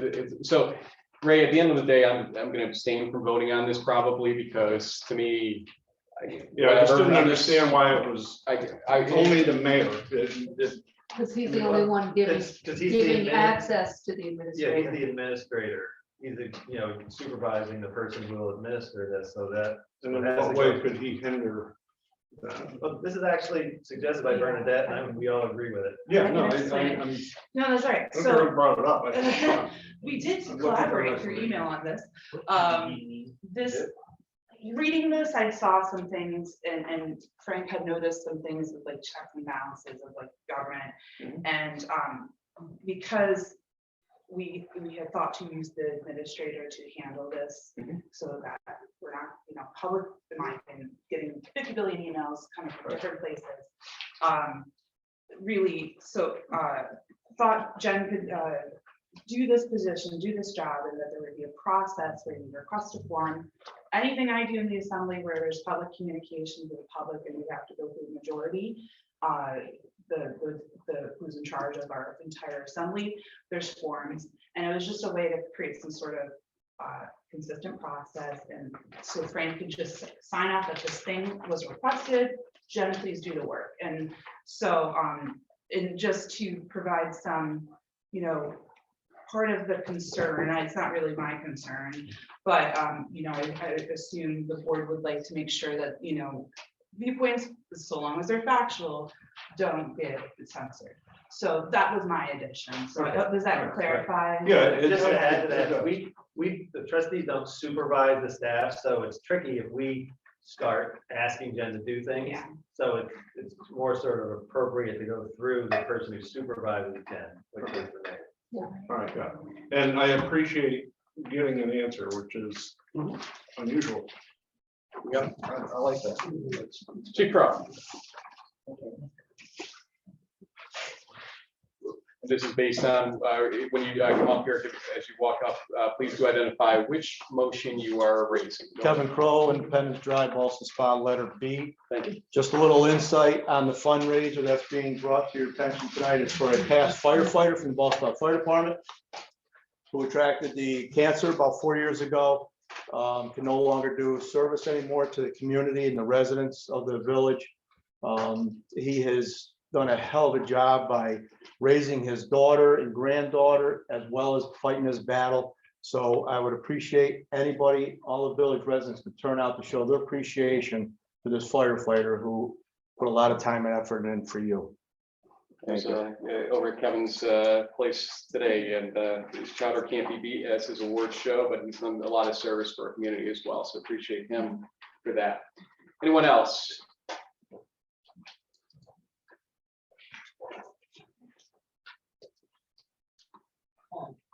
Christine Fitzpatrick, 31 Chapman Street. A couple of things about item G. This is the position of working supervisor, okay? Just a couple of things. When we created the position of deputy superintendent of public works, we were talking about the working supervisor, and it was, while we hoped that possibly some members of the union might apply for that, it was not expected. I'm just giving some background here, because the working supervisor title had a salary range that we put in the budget of up to $55,000. So, and the union folks, to be honest, make more than that. And, so why would they want it? Okay, I just want to, that was the thinking. If you put the working supervisor position, if you put, you are in violation of your own contract. The working supervisor title is specifically excluded from your Teamster contract. So the Teamster contract does not cover the working supervisor title. So if you are putting a union individual in the working supervisor title, you're violating your own contract. Now, you can do it, but the person, my question is Scott Kearns going to still be represented by a union? We have asked Scott, Glenn, et cetera, to run it through their union, and they have given positive feedback on this as well. Okay, well, you can do it, but here's the thing. Is Scott Kearns going to be a member of the union? Because if he is, and whether or not, I would not, this is just me, it is to have a management job such as the working supervisor, I wouldn't put that in the hands of, I wouldn't put a union, make it a union job. You're giving up a management prerogative. Why manage your management? Why would you usually don't do that? I understand your reasoning, but I'm just saying that long-term, that might not be such a good idea. Secondly, if you're putting somebody, the way I calculate this, what was put in the budget was, we talked about $55,000. We'll leave about 40, basically, if that's the question. No, well, it's, you've got 60, if you take the hourly wage, you're up to $63,000 for the position. Now, if he's still in the union and he's working more than 40 hours, then you're talking about some serious money. And as I'm saying, because he's going to get overtime, time and a half. We work So it out. all I'm seeing, well, I'm saying to you that this is not, putting this position in, from the resident standpoint, putting this position in this way, at a higher salary than was anticipated in the budget is going to require you to adjust the budget. And also, I would expect that you're going to, when you have your budget workshop, you're going to address how you're going to cover this. Because also, not in addition to the additional money that you're going to need for this position, if you are going to hire yet again another laborer, or as you said, somebody who's a laborer or a hybrid, that's also appropriate. I mean, that's all, you can do that. I mean, DPW needs the staff, I'm not objecting to that. But all of these things are things that you're going to have, they're all costing money, and it's over and above the budget as it was stated. And I'm assuming that this is going to be something yet again that is going to be discussed in the budget workshop. Christine, this was cost neutral, number one. What we looked at was the difference that Scott currently makes versus what he will make, and Glenn, the same thing, subtracted it off of $54,000. That left us about $40,000, which is something that we can apply for a laborer at the end of the day, maybe not full-time, but at least part-time or administrative or hybrid, as we said. And we're also looking at opportunities to get Jeff some other possible help in the garage as well, with other positions that we're trying to work on as well. But this has been looked at financially. Julia worked the numbers for me to make sure of it. We vetted it with Jeff, Scott, and Glenn, and we all reached the consensus this is what was best for the garage. Ultimately asked them to vet it with the union to make sure that it was union approved. We've gone through all these hoops to make sure of it, and to cost the village nothing extra in the process to give them what they need in the garage. Well, I guess I don't understand how it is cost neutral, since that same 45, that laborer job that was left open for over a year was used to create, that money was used to move Jeff forward and to have the job of a working supervisor. I can't speak to what you decided to do as. No, I board know, behind you. but listen, what I'm saying to you is that the numbers worked, and I'm not, I guess I would like to see how, and I will bring it up well, I don't know if we're going to do public comment at the budget workshop, but I would really like to see the numbers and how they worked out, because this is different. And my other thing is that the only person who, what you're doing also, and this is, I think, a point that I think you should, okay, all right, that the public should know, is that you, by putting a union person in here, and have you figured in, do you have an estimate for, if he's a union person, he's going to get overtime? Do you have an estimate for his overtime? Yes. You do. I just like that, we haven't seen the numbers.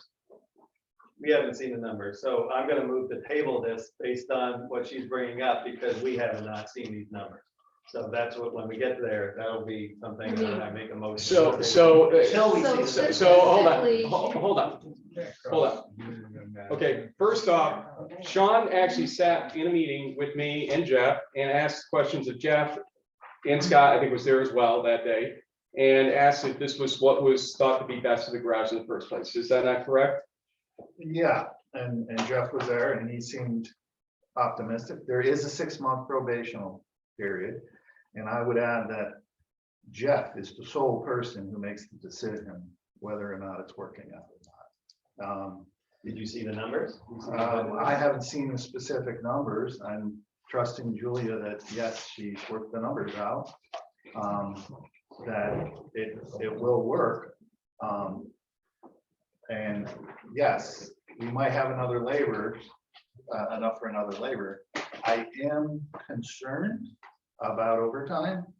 I agree with you that, Christine, and we may not necessarily be able to hire anybody until we know, maybe in that 6-month probational period, we may be able to ascertain what level of overtime and if it's changed our numbers.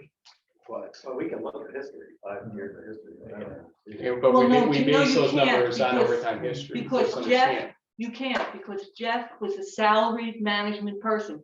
Overtime doesn't count. No, they're for talking about, excessive they're talking time. about Scott and Glenn, et cetera. Yeah, but and this is in overtime. a new position. It's how many hours of overtime there is in the working supervisor title. It's not what they're doing now in overtime. I think sometimes you need to actually go to the head and ask him how it's functioning, then talk to the 2 people involved that are seeing the functioning of the garage and everything else, to understand what's really happening, how the overtime's working, what the duties are currently and everything else. And that's what we actually did over the last 3 weeks, literally. We had multiple meetings to discuss this because we took this very seriously. I kind of got left this situation where you promoted somebody, created this in-between position, and what do we do with it? And the only person that applied was Glenn. And when I told Glenn what the number was in terms of the salary, he said, no way in hell is he gonna keep in that game at the end of the day for the application. And that was the problem, that essentially they're making more. And so the people that were best suited for that position aren't going to fill that position. So what do we do in that situation? And how do we help the garage? And that's what we had conversation after conversation about to make sure that happened. I appreciate the comment. Now, may I ask one more question? Well, you're over 4 minutes, but I'm out of over 4 respect as minutes. former mayor, I will give you that opportunity. Okay, when you asked the question, where did you post the job? I understand you have to, and you should have posted it with the garage. Where else did you post it? Where did you offer it? I am not sure, but again, Did you best put it people, out to?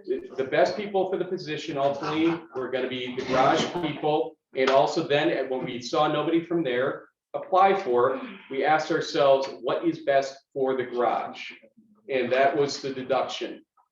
I mean, simplistically, you're taking 2 existing people, giving them a bump, and then not having enough to add the other body that we need. That was the whole idea. We need another person working for DPW, and you took some of that and bumped them to. When you existing define people working up. for DPW though, that's the problem. Glenn, could you address this at all? Because you're here, I'm not sure if Jeff is on, but if you want to go ahead. I don't know what more you want me to say. I mean, what are you looking for? Well, the whole purpose of this was an open position to fill it and to have a working supervisor. And you're taking an existing, making them working supervisor and then bumping somebody else up, and that's taking money away from this position that was Really created. a quick math. $18 an Yeah, hour it's for a like- laborer. it's just under 5,000 each for their base salary for both Glenn and Scott. On top of that, they make approximately between $14,000 and $16,000 of overtime, potentially about another $1,200 each for this overtime rate, maybe a little bit more. So leave about for each 41,000 at that Correct. point. Given the history, the intention, but again, this attention for this new position that would, free up the remaining money, would be a laborer at $18 an hour for the union contract. Now, that having been set in stone is still up to the superintendent and, Scott and Glenn to make a decision on what that position would be. But an $18 an hour position as potential laborer would be about $38,000 for the year, given about $2,000 available for that laborer for overtime. And given the history of the current newer employees in the union, they don't reach that amount. That's how it's cost Oh, neutral. The If I could just overtime address issue, Christine. the overtime issue is not about, with all due respect to what Glenn and Scott are doing now. The overtime issue, the working supervisor that we had for years didn't get overtime. He just worked till the job was done. Christine. So it's really the We're beating a question of dead how horse, much Christine. overtime. We have addressed what is the concept is ultimately of what happened here. Okay. We're being a dead All right, horse. well, we'll see if this, I think I agree with a 6-month probation. Thank you. And we can see what the results are, and if there is significantly more money spent, then we're gonna have to reevaluate. Thank you. Thank you. Dick Duffy? Yeah, I wasn't gonna speak. Picked up in 21 Division Street, part-time resident, as some of you have called me. Which 5 years of motion? service in this village. Which motion? Huh? Which motion I'm are you? gonna talk about the Glen there, whatever one that was. DPW, go ahead. DPW. I can't believe you guys are having this conversation. I can't believe, first of all, that you established a position second in command of the TPW for $55,000 a year. I don't know where you got that number. Maybe, I don't know where that come from. I can't believe it. We're paying for experience. These guys know this village in, under the ground, above the ground. I don't care where it is. You want your number 2 man to know your village. You want your number 3 man to know your village. They're worth the money. Find the money. Take it into consideration. Trust me, I've worked with these men. I know what they got. I know that I can say to them, hey, I got a leak so-and-so. They're gonna find it. They're gonna fix it. They know their way around this village. Don't destroy this DPW. I'm telling you, you got a good working machine there. Dick, I'm glad you brought it up because one of the conversations we had when we had the group conversation, just to assure you, was Jeff brought his only questions and concerns to me about responsibilities ultimately, that the guys that were going to be moved up needed to take on more responsibilities because the idea for him was, you know, essentially in his work, his superintendent position, he needed to dole out things differently. You have people take more initiative in certain positions. We had that conversation about what those responsibilities would be ultimately. That's what led to the idea, let's be probationary, so we ensure that they're doing those things that Jeff is going to rely on. One of the things I was very heartened by last week was that Jeff and Glenn and Scott all went down to Colony to look at the their back truck and to have create a combined assessment of whether or not that would meet our needs as equipment, because I was on Jeff to make sure we got our equipment specs done for this USDA bonding process that we need to get initiated. So they're working together right now better as a total garage from my perspective. And that's important because I think too often we've had this us versus him scenario or whatever it was. And they are a tremendous team when they work together. And that's what we want to see. This team absolutely knock out of the park for our village. You put somebody new in there that doesn't know our village, they're gonna be doing the job anyhow. Right, good point. Thank you. Anybody else? We have one hand up on Zoom, I believe. Oh, no, the hand is down. So let's move to motions. Can I have a motion that the attached budget transfers be approved? I like that motion. Trustee Raymond, trustee Pendenza, any discussion? Hearing none, all in favor? Aye. Nobody opposed? Motion, may I have a motion that the Ribbon Cafe be authorized to conduct a fundraiser benefit on 6/5/22 from 2 to 7 p.m. A permit will be issued upon receipt of proof of insurance. I will make that. Trustee Pendenza, I'll second. trustee Baskin on the second, any discussion? Yes. This is the issue of closing Prospect Street, which is a major road for the village. Has Ribbon Cafe, Kevin spoken to Chief Bush about that, and Chief, we'll go to Chief Crow to answer your questions in real time if you want. so. I'm not concerned about, I'm more concerned about Front Street when we close that off. For Prospect Street, alternate routes, I'm not concerned. Okay, so, and also the neighboring business, the factory, they might be concerned about, access. So I just wanted to see that he had touched those bases before making this proposition. What would you like to do with it? I mean, part of the closing, so this is on a Sunday? 6/5 is, give me a second, go ahead if you want to keep going. I'll We- tell you. we- Yes. Just wondering if there's significant overtime costs involved for DPW with the signage, or is that something fleet or fire does? Well, I think that's the lead in. Because you're gonna require a detour, we should probably put up a detour signage so that people know how to go Chief, around. Does the grant application call for a road closure? Because it's not in the agenda.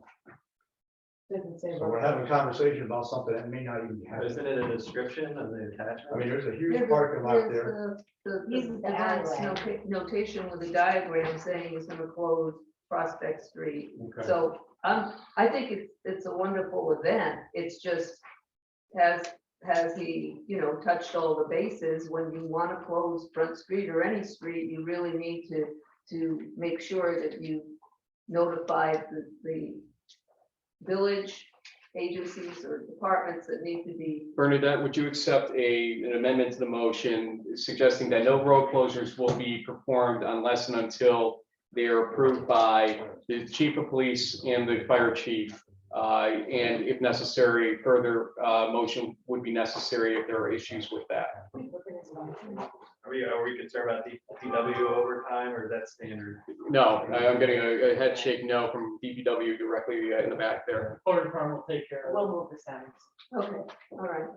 Did- And the only other thing is if we get the owner of the factory coming, my God, you didn't tell us about it. We'll reach out to Jerry and Mary to make sure they're aware. All right. Yeah, And you accept, she accepted you were the second on the original, you're okay with that? Are we okay now to end discussion and go to vote? All in favor? Aye. Nobody opposed? Motion carries. Can I have a motion that the Committee on the Arts be granted permission to display planners around village businesses? I'll make the motion. Trustee Baskin, I'll second. trustee Cormos, just a note, I believe we're gonna have them talk to us about their committee in general at the next regular meeting on the 23rd. But they wanted to get this moving along, so any further discussion? They've already, there are some planters out, and I think they really add to the ambience on the street without, blocking anything. Further discussion? Hearing none, all in favor? Aye. All opposed? Motion carries. I have a motion that Eagle Mat Lee Fire Company #1 be granted permission to utilize the firehouse for a private event on 5/15/22 from 12 p.m. to 4 p.m. I'll make that motion. Trustee Raymond, trustee Fandesa, any discussion? I just wonder in general, do we ever need to know about what these private events? Is it a family? Is it an organization? Ben, they just said it. What? Baby shower for one of our members. Okay, Oh, consider it. Oh, sorry, I didn't hear it. Or I didn't remember. Further discussion? All in favor? Aye. All opposed? Motion carries. Can I have a motion that Fox Pest Control be granted permission to solicit door to door from 5/1/22 to 8/31/22, Mondays through Fridays, 9 a.m. to 9 p.m. and Saturdays, 9 to 5. Approval has been granted by the police chief and the building inspector. I'll make that motion. Trustee Raymond, trustee Fandesa, discussion. Discussion, this came up last I know it did. year, and I think what it requires, in answering your concern, it's my concern also. I don't want salesmen coming, but it is in our code. And The peddler's law, is it? peddler's law, so I'm afraid we're gonna have to revisit the code on that issue if we wish to restrict this type of activity. Terry, do you remember if there was assurances about poison, et cetera, from last year? I was trying to think back to that. I don't think so. Yeah, I think I don't know if it's only interior pest control, so it would be not great for the inhabitants, but whether it includes outside lawn service or something. If we do approve this, I'm going to ask Terry to reach out to the company to file with us just a letter or email explaining what their methodology and processes are. So we have that at least for the future too. Even if it mounts inside, it's one of those little green blocks that you put in the house, it goes outside and say the neighbor's cat eats it. If you're, sorry, Frank, Mayor Frank, you're gonna have an issue, or seriously, it is an owl population issue. It's just something that happened in Finger Lakes. They're finding poisons, their only eagle they had on one of the lakes is gone. And to me, that's a thing. And seriously, if you have a problem in your house, you're gonna call somebody, Well, that's what I was gonna say, is that if we're gonna restrict and make any restrictions on these people who apply for permits, And I we understand. have to make it universal for whoever is doing business in the village, whether it's a solicitor like this or somebody that people call. Let's just get some assurances on a voluntary basis if we can about what their processes and methodologies are. I mean, they have been noted to be door to door and very, forceful in their sales pitch, which. Well, and if people notice that, they should report that to us and to the building inspector as code enforcement officer ultimately, because that shouldn't be happening. So we only can learn about that if people do communicate with us on it. Having no record of it, that's the problem in this situation. We can't do much. But I think we should basically Monitor. put revisiting this peddler's law on our list That's fine. of to-dos. Yep. Any further discussion? All in favor? Aye. Nobody opposed, motion carries. Can I have a motion to approve and submit grant application in the amount of $46,948.11 for the intent of purchasing LPR, which stands for License Plate Recognition System. See attachment, note this grant has no village match. Trustee Fandesa, I'll second. trustee Cormos, any discussion? Hearing none, all in favor? Aye. Opposed? Motion carries. Can I have a motion to approve Scott Kearns as working supervisor for a 6-month probational period beginning June 1st at an hourly rate of $30.62? I'll make that motion. Motion by trustee Raymond, seconded by trustee Fandesa. Any discussion? Well, I'd be interested in tabling this and with the larger point that any motion that involves any money, we should get something in writing on paper. I would appreciate, actually, I'm asking Julia and the mayor to provide before we have motions on the agenda, background financials on the implications of anything that we're asked to vote on that night, because otherwise we're voting blind. This is what Romano did with his trustees and it got him in big trouble. And we need to know what we're voting on. We need to know the financial implications of what we're voting on. Christine Fitzpatrick brought up all these issues that are now a concern. But even without that, any motion that involves like the USDA and what the loan terms are and the payment is, we should have that in writing in front of us before the meeting, and it's a good use of email. Ben, we can't provide you that kind of information. We don't have that information in the first place with the USDA. The question here is. You have basic terms and you have a calculation. You had a motion listed I'm here. making a larger point. Okay, but you're trying to table this point, and I'm not sure why. Because I'm not, this, I want to see the financials. Did you call earlier today during business hours? Did I call? No, I was very busy today. yeah, I mean. to You have had an something- hour-long discussion with Carla, did you not today? That was it. That's all I had. And I was off back to my actual. Did you raise this as? You know what? concern? It's not enough to give Why are this you at making the requests to me? end of Friday. Sorry, Oh, it's you not adequate, in my opinion, to lay out budget changes on Friday afternoon, like at 3:30 or something, and then Monday expect that we, without any explanation, without any background information, nothing in writing about the implications, and then to vote on something that has budget implications. I just think that we need more information whenever there's anything to do with. Sean, are you feeling comfortable about this motion? Well, the thing You make is it. the finances of the village is our main duty. It's a fiduciary responsibility.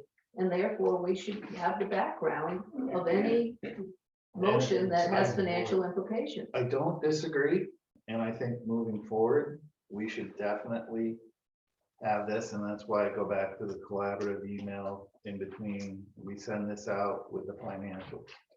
However, I don't think we need to hold this up, this particular motion.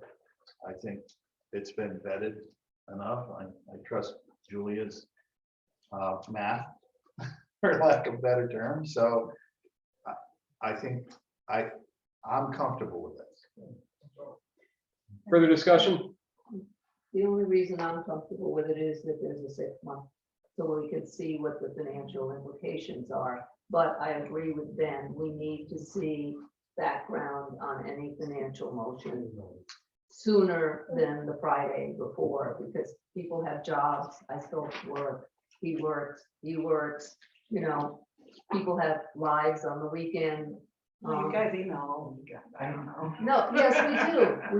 Well, are you, Julia doesn't work on the weekends, so it's not fair to ask her to provide this I information. was able to ask her a question about the loan this morning, but I might have not been able to do that. You know?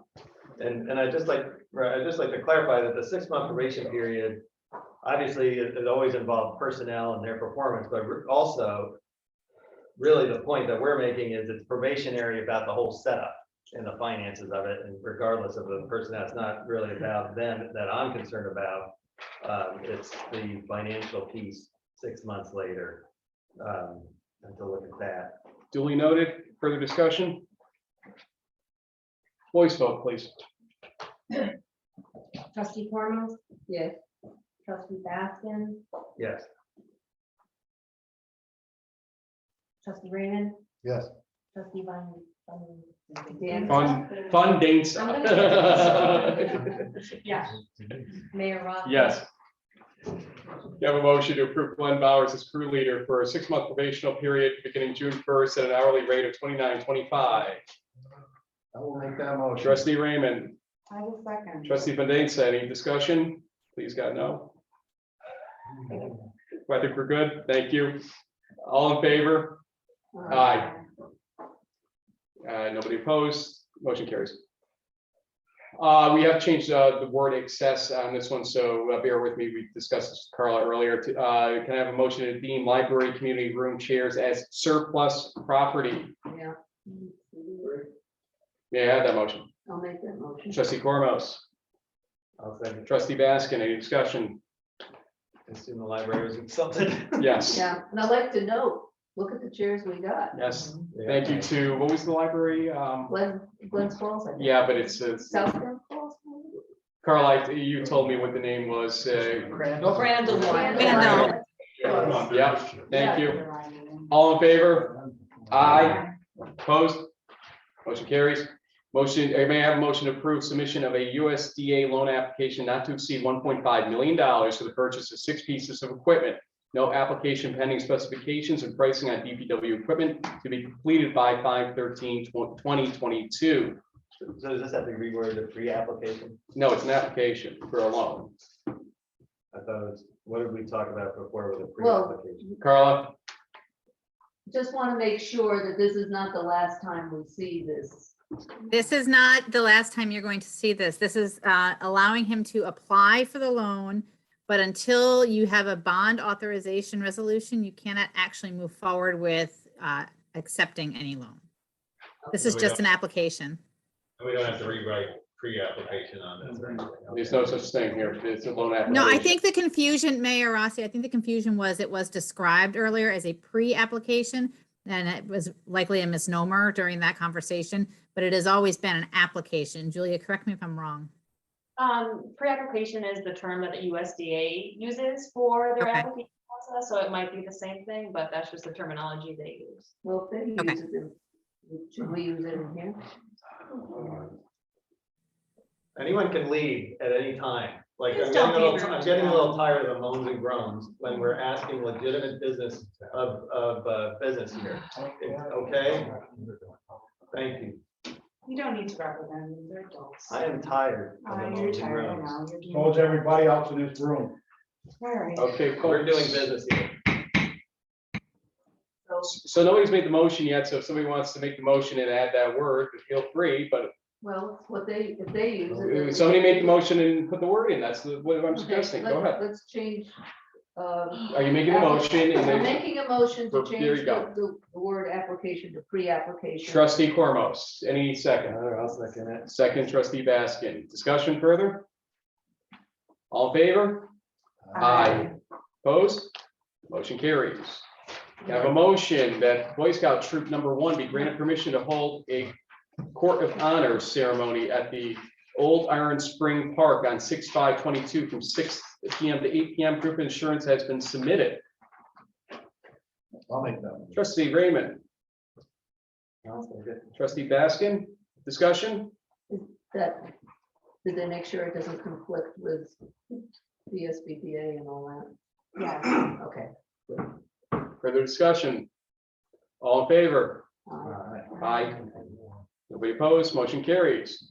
We have a motion that the Ballston Spa Memorial Day Parade Committee be granted permission to conduct a parade on Saturday, May 28th. Parade will step off promptly at 9 a.m. at Ocean State Job Lot and proceed through the village via Route 50 to Front Street, then Low Street, with an hour-long ceremony to follow at Veterans Monument.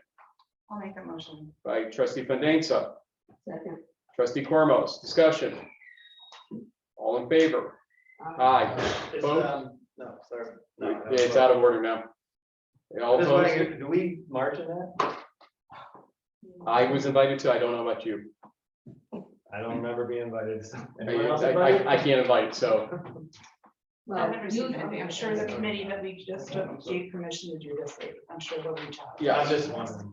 No, I've never seen If I need to anything. clear that thing or not. In the past, yes, trustees and the mayor. Okay. Opposed? Nobody? Motion carries. Can I have a motion that, that's going away for now, M is not gonna be made, N.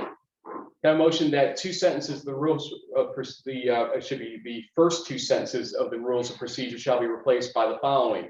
Regular meetings are held the second and fourth Monday of the month at 6:30 p.m. in the Ballston Spa Library, 21 Milton Avenue. The schedule of meetings, with any exceptions noted, is approved annually at the organizational meeting at the library, the first Monday in April each year at 6:30 p.m. unless the village changes its official year, at which point the organizational meeting shall be held the first Monday in January.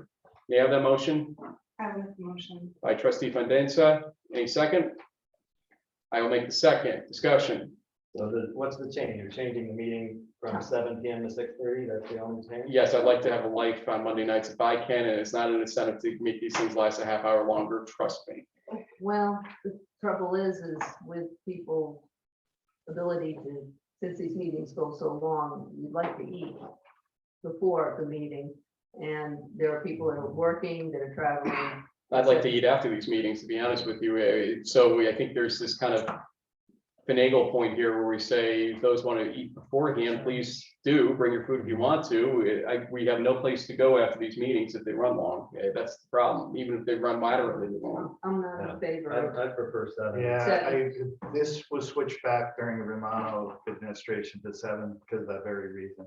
There's a lot of folks who just can't get to a meeting, especially full-time jobs. And if they have to deal with a family, dinner, spend even just a little bit of time with them, and get here by 6:30. Can I ask our staff members that are here, Terry and Julia, what you would prefer, 6:30 or 7, out of curiosity? I prefer 6:30 and the meetings, Sean, that's not true. They used to start at 7:30 and he moved it back. to Oh, you moved them 7. up to 7. Yeah. Okay. Julie, what is your thing? 6:30 is fine with me, bedtime's still bedtime. I'm not in favor. This is an example where you could send an email out ahead and just get the lay of the land and see if people are open or not, and then we don't even have to put it on the motion, on the agenda, if it doesn't look like it's something we already want. So you could have reached out to me today and questioned it. I know you brought it up earlier today. Again, I think leaving Monday as where you have to scramble Yeah, it's not to reasonable. ask a whole bunch of questions. You know, we have other things to do on Mondays. You guys have emailed We're not me. full-time employees. Responded before. I When did you think respond of this? over and over and over again. When did you think of this motion? When I think of this Yeah, motion, when did you first? it's been in think of process it? since the 4.5-hour night of terror that we had 2 weeks So ago. that's when you, the day after, you could have sent. No, this to- it wasn't, I said, oh yeah, 6:30 is gonna be the answer. I actually went around to our staff and said, hey, what do you think about 6:30? And got that I'm consensus. glad you first. asked that. Well, you know what? The first time, yeah. Our staff matters because they work Right, full they do. jobs too, all day long for the village, and then we're asking them to come out and spend hours here and Well, that matters. that's the real issue here, is it's not the start time, it's the length of the meeting. Yeah, and I'm trying not to extend them. Right, and I agree, and I think with the collaborative effort through emails and having this all done way ahead of time instead of Friday and, you know, sometimes people have plans to go out of town on the weekend and they don't necessarily, you know, have time to really digest all the emails. So I think we're trying to address the situation with the wrong answer. The answer is Hey, I learned how Ever we're since gonna. Go ahead. ever since we've switched the time, very few times we've had to go more than a couple of hours. It's just a recent event. Now, we can all speculate why that is, but I think if we find an efficient way to iron out differences ahead of time before we come to the meeting, we won't have to worry about changing the time because the meetings will be efficient. We'll conduct village business and we'll move forward. I don't think changing the time is necessarily going to affect the meetings. I found out that we were tabling the PDD discussion today first from a Gazette reporter. That's not true. I emailed it out to you guys. I first found out from a Gazette Well, you reporter didn't that we read were. the email. I sent it before I talked to him. No, it was Liz that talked to him, that told him that, according to him. So I just sent- think about that for a I second. said, all right, well, we can all do better. The fact is, if we had responded to you Monday, this thing is still on the agenda. We'd still have to talk about it. It's not as if you would have then taken it off the agenda. So by, Friday afternoon, when you send this out, we can respond, but it's really too late to shorten the meeting at that point. Okay, so the one person that has what I would call the most pressing need on the board in terms of hours and which their work is right now, in terms of not generally 9 to 5 or 8:30, whatever, is Bernadette. Bernadette, what happened in terms of the order of events last week? Just to clear the position here of what's being accused. Honestly. I reached out to you because I need to make sure you were to be okay on this one, right? Yeah, but I did talk to my employers, the managers, and I was able to get permission to leave the assembly, the assembly, we're still in session. Honestly, I know for myself, I'm just speaking for myself, it would be good if we started earlier, just because I have to go all the way every day, but I'm just speaking for myself in this context, but there's no conflict for me. But the point is that it took about a day plus to ensure that, and that's what I have to be cognizant of as well for her But sake. you didn't ask us. Because I'm also cognizant of what your day jobs are or aren't right now, and so the only one that was truly affected like that You was don't know her. our schedules. Your day jobs? You don't know our schedules. Well, then you're not being transparent with me about what your day job is, I It's guess. worth asking us. Anyway, you asked some, clearly, I, Sean, Liz and I talk amongst ourselves and you guys talk amongst yourselves. It's just the way it is. you shouldn't be talking about yourselves about We village can do business. it one at a time. So anyway, it would help for you guys to also reach out and I do include reach out us. to you guys, so I think that's an unfair statement. So. Well, this is No, the you first. do. I'm talking really about the mayor. This is the first we saw this. This came on Friday afternoon. I didn't even notice discuss all this. I Liz, you looked at it today. emailed me specific motions Friday evening, starting at 6:30. Yes, you did, and that's, I think, that's part of the political theater that you want to accuse me of, yada, yada. You saw all of these on Let's Friday. move to a vote. This meeting Why is it when I call you out and something like that, Liz, it's Look, suddenly, let's go to a vote? Let's go to a vote on this. Again, this meeting is dragging on with you accusing me of this and that, putting words in my mouth. I've had enough. Let's move to a vote on this Let's move motion. to a vote. Would you like the table? I'd like to move to a vote. It's up to her to make the motion table if she wants to.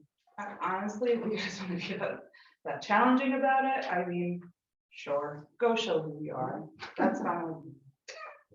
I'm very well. Sorry. Trustee Langenza, Yes. trustee Raymond, No. Mayor Rossi, Yes. trustee Baskin, No. trustee Formos. No. It has nothing to do with showing anybody. It's just more convenient. Ben Rido. All right, I'll read that.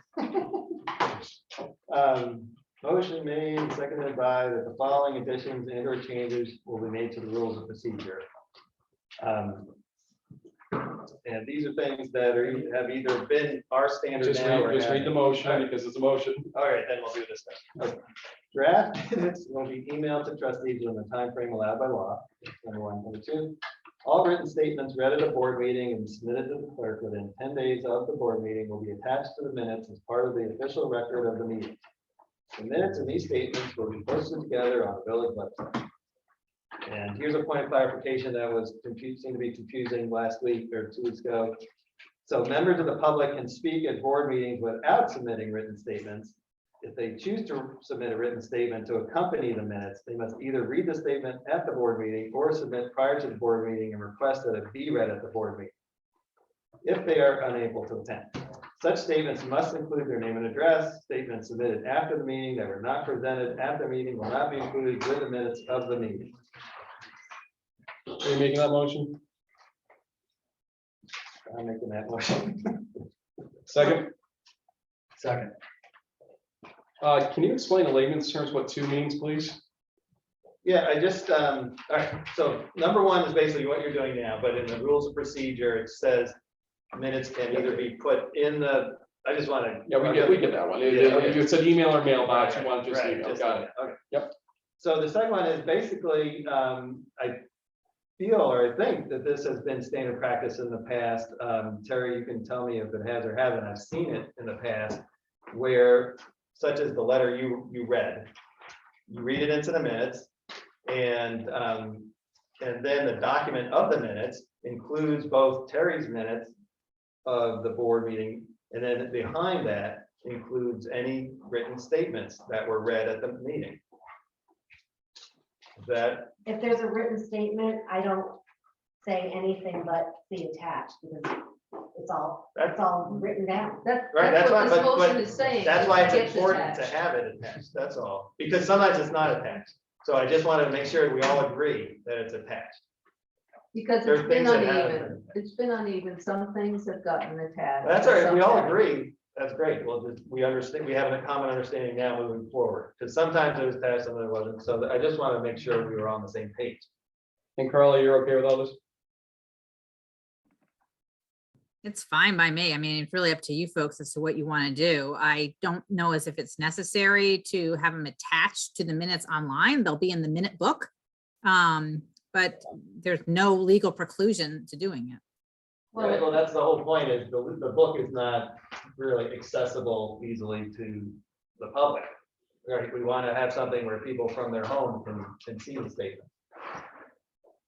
So that was part of the motivation, was to make sure it's not just in the book. If it was important enough to read a statement at a meeting, it should be attached on the web version. That's really the point. Discussion's over? All in favor? Aye. All opposed? All abstain? Then go ahead, go for 2 for 2 here. All right. Thank you. Sorry, this is so wordy. Motion made, seconded, that there is one official village newsletter, that all board members will have the opportunity to contribute to this newsletter, which will be produced at least quarterly, that this newsletter will be mailed to all village. I want to change, or I'd like to change that to addresses. Everybody, an email to village residents who have submitted their email address to the village for this purpose. Hard copies will also be made available at the village hall, that the newsletter will be reviewed and approved by a 4/5 majority of the board prior to public distribution, that the newsletter will be for informational purposes pertaining to village business and events, that no other newsletters or other materials will be mass mailed to the public by mayor or trustees using village resources without prior 4/5 approval of the board, with the exception of mailings related to collection of fees or other routine administrative business, that all board members have equal ability to email the public through the village administrator using, so that was really about the newsletter, now we're talking about the email. You can't editorialize me. Okay, sorry. That all board members have equal ability to email the public through the village administrator using the village maintained email list, and must adhere to the aforementioned guidelines of content focused on purely village business. that any email must be requested and submitted to the mayor. The mayor may direct the village administrator to execute the request. That the content of the email communication is not to be hindered by the mayor so long as it is factual and pertains only to village business. And I want to thank Trustee Van Denza for assisting with editing this. This email. Is that your motion? That's the motion. Any second? Second, Trustee Cormos, discussion? Let's go to layman's English again, Ben, if we can. Basically, it'd be nice to have a newsletter that we all participate in and contribute to. That's all. And, you know, it has a little more wording because of some historical issues that happened. But hopefully, it's basically just a straightforward thing. We just all contribute.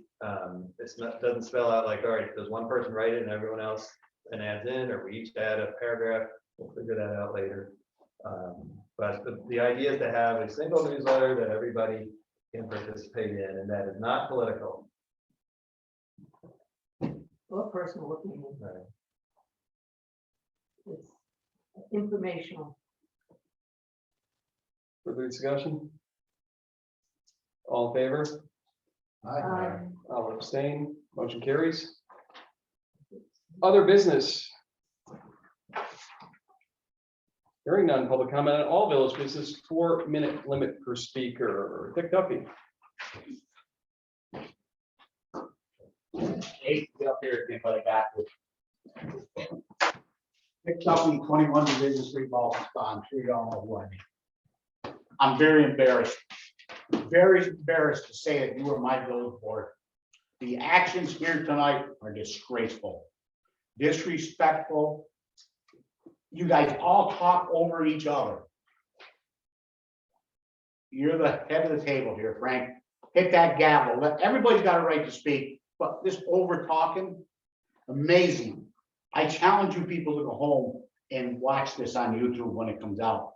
See how many times you overtalked somebody else or interrupted somebody else, or how many times you brought back the same issue. You bring up something else and then you shoot back with something else. That's why you have these late board meetings. I'm embarrassed by it. I hope you people can clarify it. There's a lot of stuff, and I never thought I'd say I'd agree with you, Sean Raymond, but I do. You know, a lot of this stuff you can curb before you get to this room, if you answer each other and talk to each other. Trust me, I've been where you guys sit. You guys might not have liked what I did for 12 years, but I've been there and done that. I know how you communicate with people. There's no need to drag this on like this. I mean, it's crazy. I sat out in Tennessee watching you on Zoom.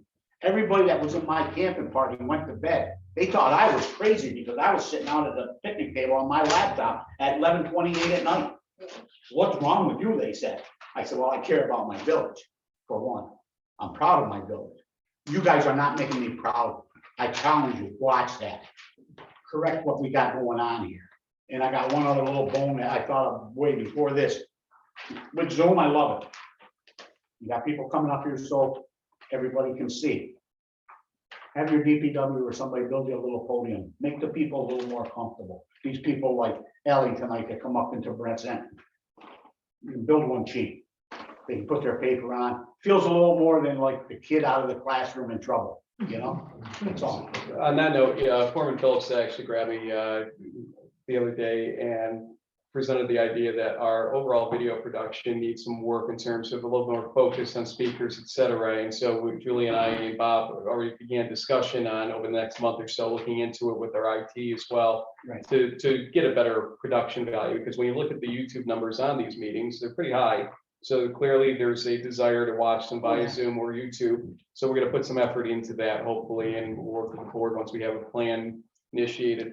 I also want to say one thing with respect to the motion I pulled for the High Boulevard situation.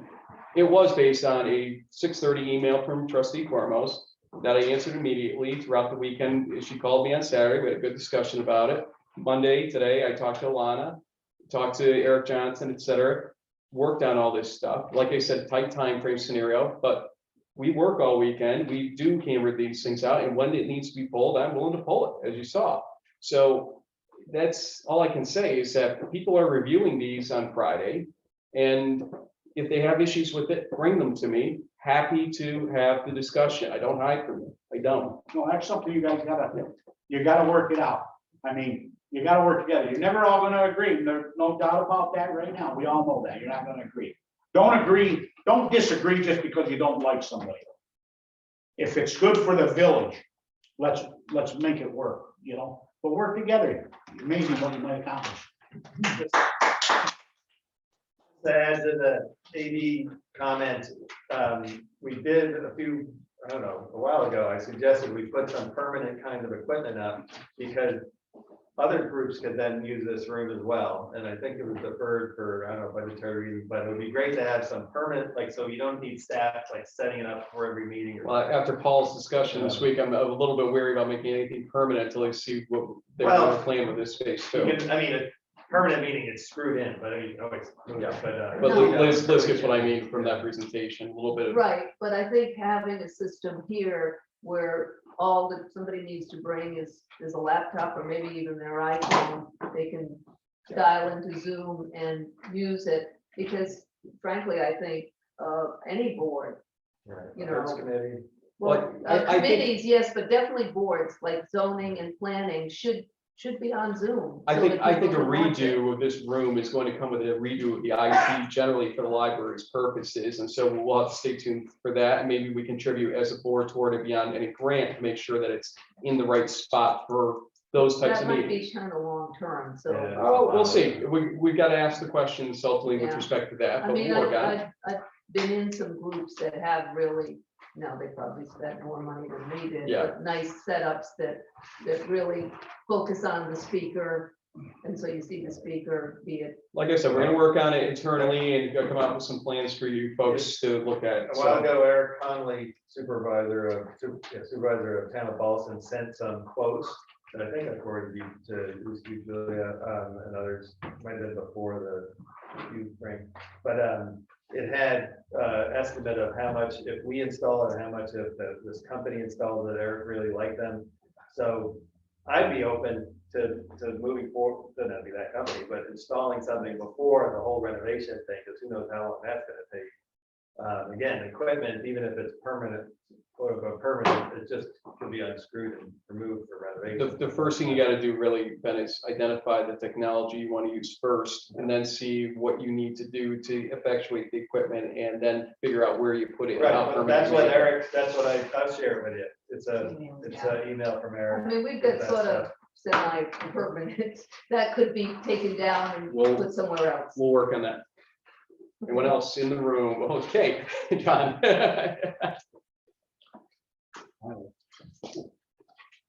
John Carollo, I live at 38 Washington Street, and I have a couple of things that welcome as our Come this way a little bit. welcome new mayor. There you go. Okay.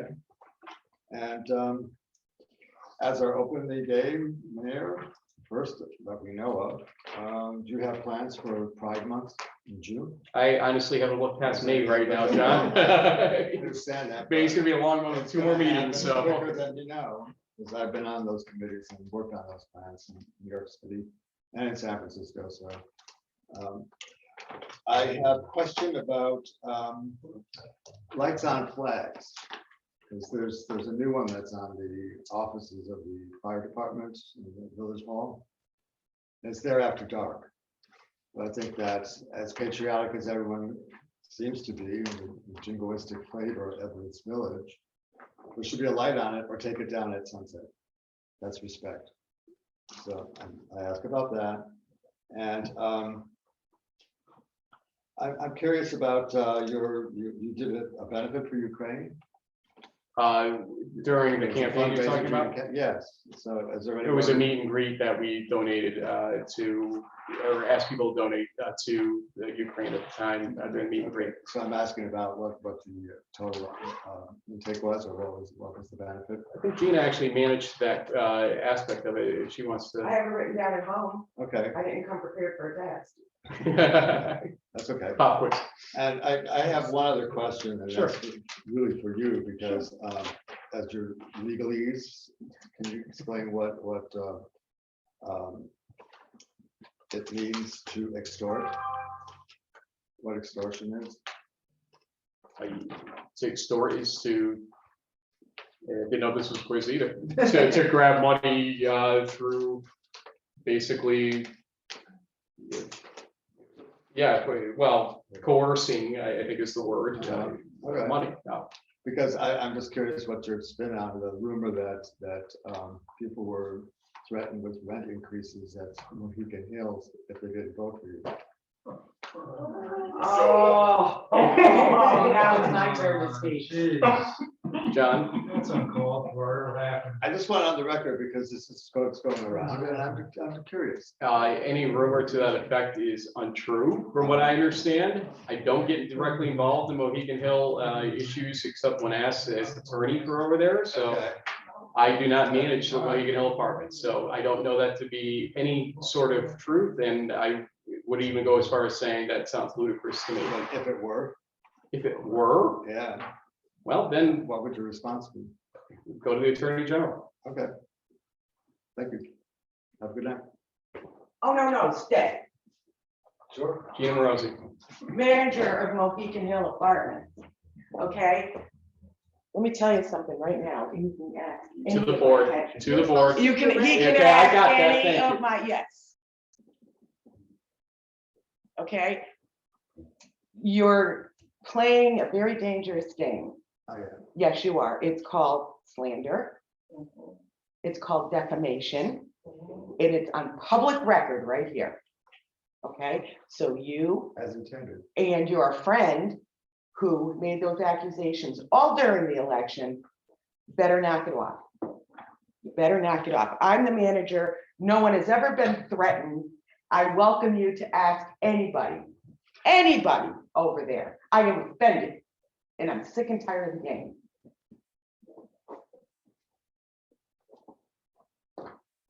Anyone else? Lisa? Donna, you're next. Lisa Spidell, 106 Prospect Street. Sean, you were talking about, this back and forth thing, and we could do it through email before that. And I think discussion before things is important.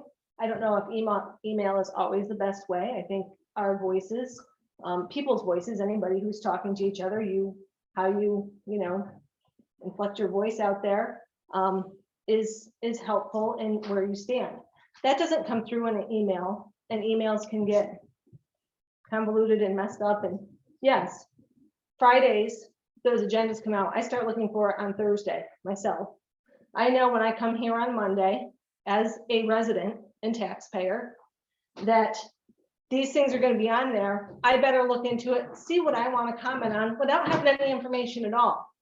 You have an advantage that you can pick up the phone and call any one of these people on the board and say, hey, what's this going to be about? I have questions. Can I ask them now so that we can have this information when it comes to the public before we vote on it? I get that you have jobs, that you have things to do on the weekend. So don't I. But this village is important to me. We elected you or whoever. And, take an hour, say, hey, on Saturday night, Friday night, I'm going to take an hour to look at that agenda. I'm going to really look at it. And then I'm going to reach out. If you're going to do it via email, that's fine. Put it all on with that. With that being said, Park and Tree Board was not mentioned at all tonight. Ben, you were involved in the email, so wasn't Liz? Liz, thank you for responding. The administrator got involved in some of those emails. I still don't see a calendar on when those meetings were. Open meetings law requires you to put minutes up there. There aren't many minutes up there from what I've asked for, and I've asked for more than once. But if you're talking email back and forth and you don't respond to emails, I'm proof of it unless it went to my spam. I didn't look because I don't know your email to look for. Well, How is that? Well, hold on. How is that helpful? With that being said, on Arbor Day, for everybody to know, we have a new persimmon tree in Kelly Park. And I've named it personally Percy. And I will visit that tree because I think that that's important to me, as is wildlife, as is the environment, as is all that. And that's what's important. But if I can't get the information, how am I supposed to even ask a competent question? And if you're saying that you don't have enough time, I don't get it. If I find enough time, you owe that to us. Thank you. Just to say 2 seconds. I'm glad you mentioned the planting of the tree. I should have mentioned that, so I'm glad you did. And my impression was Mike Tower responded and said he was gonna work on that, so I figured it was being taken care He of. did not respond to me at all. Oh, he didn't? I was not included in that, so. Oh, okay. Yeah, I All mean, right, actually, my we're liaisons. The person responsible for posting an agenda and posting the minutes after they've been There approved. has So been the no agendas posted since So 2021. he did respond to some of us saying he was gonna do better. Yeah, He- so those are, we can ask people, and I've asked every group I've been a liaison for, you gotta get an agenda out, you've gotta get your minutes out, you've gotta make sure it gets posted, and some of that is, And they're all volunteers, so. and they're all volunteers, and when you work with Doing the best they can. volunteers, you can ask them, but there's no way, it's not like an employee, you can say, do this. It's public meetings law. I No, I know. It's public meetings law, so that is me as a resident of the village of Ballston Spa, I'm entitled to that. There have been no agendas posted for that at all since 2021. If you go on the village board thing and on the calendar, and I don't know how this falls or how it does, but none of the committees are really listed on the calendar when you go on. I think the arts committee is listed twice. And I mean, that's putting something in a calendar that just automatically populates every 2 weeks, whatever, and that's not even it. This is simple stuff. I get that they're volunteers, I understand that, I accept that, but if you can't do that volunteer responsibility, then don't take it. We'll talk to them about it. We'll talk to them. Can you tell me when the meetings are and where they are for the carpentry, because I don't know. I don't know when the next one is. While they look up, I want to say one thing about how the board agendas work, because apparently there's a misconception here on exactly what we do here. I'm sorry, 17th, Is the next part. what time and where? 7, at the library. Generally, what happens is that the trustees have the opportunity to name agenda items on Wednesdays, up to Wednesdays. And sometimes I end up with 10 PM emails and whatnot, going back and forth on those items. Okay. On occasion, like last week, I'm in NICOM on Thursday, and like I said, we got a final or next final or whatever it was rendition of the PDD law while I'm at NICOM. Now, I chose not to stay at NICOM on Friday for the simple reason my job is to put out an agenda on Fridays.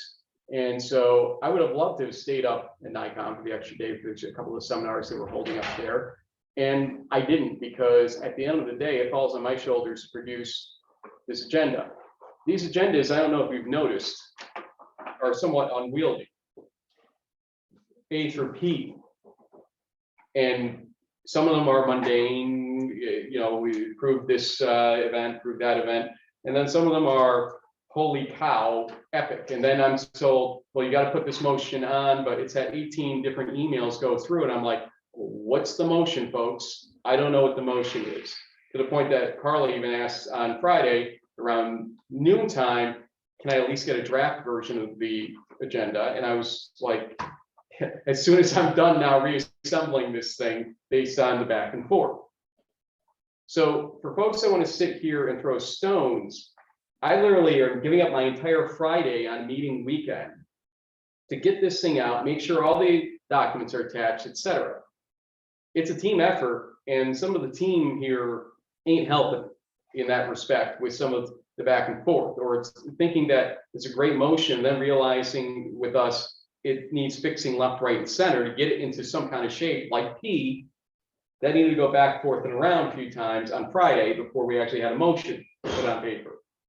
So while we shouldn't live and die by one motion on an agenda, and I agree, it's like that every meeting. And so before you throw stones, ask yourself what you can do better with respect to this process, because I'd love to get these things out Wednesday or Thursday, but there's no way to do it currently. And being aware of it, like I said, I skipped a day of seminars to make sure I did my job on this. Do your job with me, and we'll make this a Thursday event instead of a Friday event, and also maybe have a little discussion about what I thought would be more mundane situation with the 6:30 thing, I apologize. I thought it would be a much easier pill to swallow ultimately. Thank you for that. I think we can all do better and we can all communicate ahead of time. And maybe we're putting too much on agendas. We need to space them out a little bit more, but we have an awful lot of work to do in this village. It's a new issue you brought up with the peddler's law. Now we gotta add that to our list, and we've got more than the average village going on, and every single one of us puts in tremendous hours.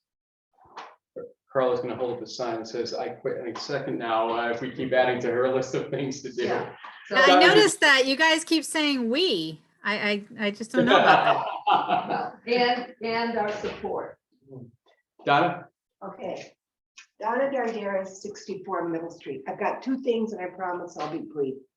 First, I want to apologize to the board, the mayor, and all the people in the audience for storming out of here earlier. I was so upset when I was listening to the board yell at each other, not discuss, yell at each other. Like Dick Duffy said, all talking over each other, not really. And I'm so sick of hearing about PPDs or whatever. That thing, I've heard about that so damn many times. I was just disgusted, but I walked out, I sat on the bench and I said, this is your home. This is your village. You love it. You look around the room and you see people that you consider friends and they love the village. So I'm going to control my behavior better in the future. I am going to keep coming and I am going to try when I'm really upset with something to stand up and speak in a dispassionate way without raising my voice about the issue I see. I might have to do like I see Gina does and bring a stress ball or two to use, but I will do that. Now, the second thing and what I really wanted to tell people about, many of you might know that I'm on the board of trustees of the Saratoga County History Center, better known as Brookside Museum. Thank you for that work too. Yeah, you probably know that we had a real rough time a few years ago, just before COVID. We almost had to close. In fact, we told the staff that we were going to close. And thanks to help from a lot of our friends, including the village of Milton, the village of Ballston, and the town of Milton, the town of Ballston, and the village of Ballston Spa, and many other people, we were able to survive. We survived, actually thrived through COVID. And this week, for the first time in 3 years, one of our most iconic programs that we've had for 43 years, Sheep to Shawl, is back, and we actually Wednesday, Thursday, and Friday are going to have school children in our building. And on Sunday, May 15th, we are having a family Sheep to Shawl day at the museum at Brookside, right at the end of Front Street. I don't know which way, that way. And I wanted to invite everyone that's here, the mayor, the board, residents of the village, to please come down to Brookside that day. Most people in the village, if you talk about Brookside, they either say, oh, I've never been there, or they say, I went there when I was in school. I went to Sheep to Shawl. I saw them shearing the sheep. So I would like everyone to come, bring your kids, bring your grandkids. We're going to have Fred the sheep shearer there and be shearing sheep. We hope to have lambs. The Rock Day Spinners will be there. It's a great community event. The only thing I would ask is that please, there's no political discussion on the grounds. And that's all I wanted to say. Donna, there's one thing I do want to say to you, and I say this with love for you, that there's no secret, you're in the Dem committee in the town of Milton, I'm on the Republican committee in the town of Milton. And yet, I've always appreciated every interaction I've had with you, how you treat Gina, everything, because while we may disagree on politics, we also understand we agree on more than we disagree about. And that's important. And to me, this is why I enjoy interactions with you. If I was emailing you all day or something like that, words on pages like that don't get across that point. And your friendship with me over the last few years, especially, and to Gina and whatnot, is what we should strive to be more like at the end of the day, to have dulcet tone conversations, to agree with, with this microphone situation right now. But that's where we should strive, and I agree with you 110%. I hope that we can do that. I hope that this board understands that I'm trying to do what I can as mayor to have discussions, regardless of how we feel about a subject, to finally sit down and talk about those things as a group. We have to do it in public eye to do that, as you know, because of the open meetings law. And it's tough to do it because there's always this assumption that there's an ulterior motive or somebody's trying to do something behind the scenes or underhandedly. And that's the stuff that is going to drive a wedge through this village if it continues. And again, I go back to our relationship and friendship over these last few years, and I say, if you and I can be friends and you and Gina can be friends, then anybody can be friends, because you acknowledge your differences and then start from there and say, let's work to our similarities once and for all. So I appreciate you. Thank you. Thank you. Right.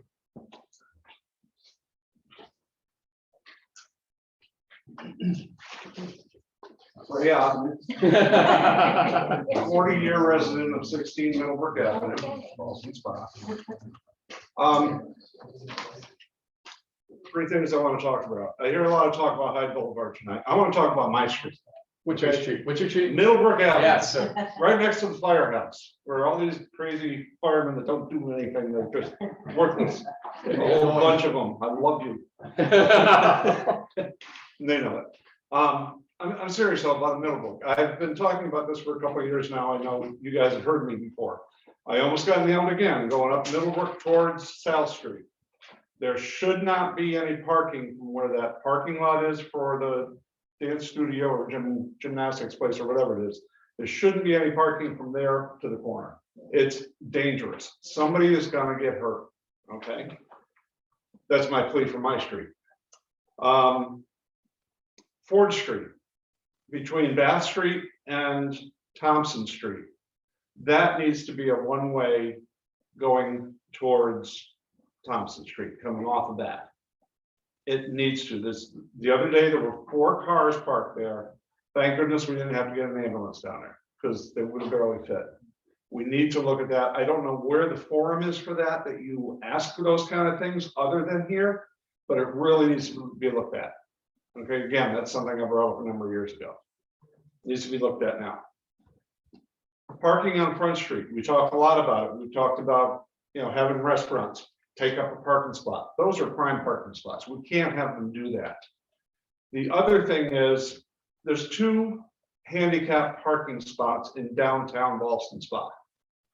All right, as a guy in a wheelchair who I can get around pretty good, but there's a lot of people that can't. The parking spots right next to the crosswalks on the north side of Front Street would be wonderful for handicap parking. 2 spots. All right, that would give us 4 on the entire downtown, or 1 there and make 1 on the first spot at Wiswall Park. There's 1 on the one corner, make it on Low Street on the first spot. There's got to be somebody looking at that, all right, because people need those things. And it's not just people in wheelchairs, it's people that have heart problems, people that have breathing problems. There's so many different things. And forget about bringing a van with an electric wheelchair. No place. You just can't do it. Lastly, I have 3 sisters, all older than me. I'm the young kid. If my 3 sisters agreed on everything that they did throughout my life, like you 3 are doing, I would be really worried. Okay, I don't understand how 3 people can agree so much on everything that comes up and disagree on the same items. As Dick said, I'm a bit ashamed. Okay, what this guy brought up is ridiculous. Okay, but I'm really displeased with how these meetings are going. But I'll tell you what, my time is worth these meetings. Okay, I don't care if it's here till 11 o'clock. I don't care if it's here till midnight. If things are getting done, I don't care about the time. Because guess what? I'll make up the sleep on next weekend or something. I don't care. If you guys are doing the business of our village, I don't care how long it lasts. It shouldn't last this long, but I don't care how long it takes. As long as something's getting accomplished, and don't fight all the time about it. You just can't agree all the time on that many items. I can't see it. Doesn't make sense to me.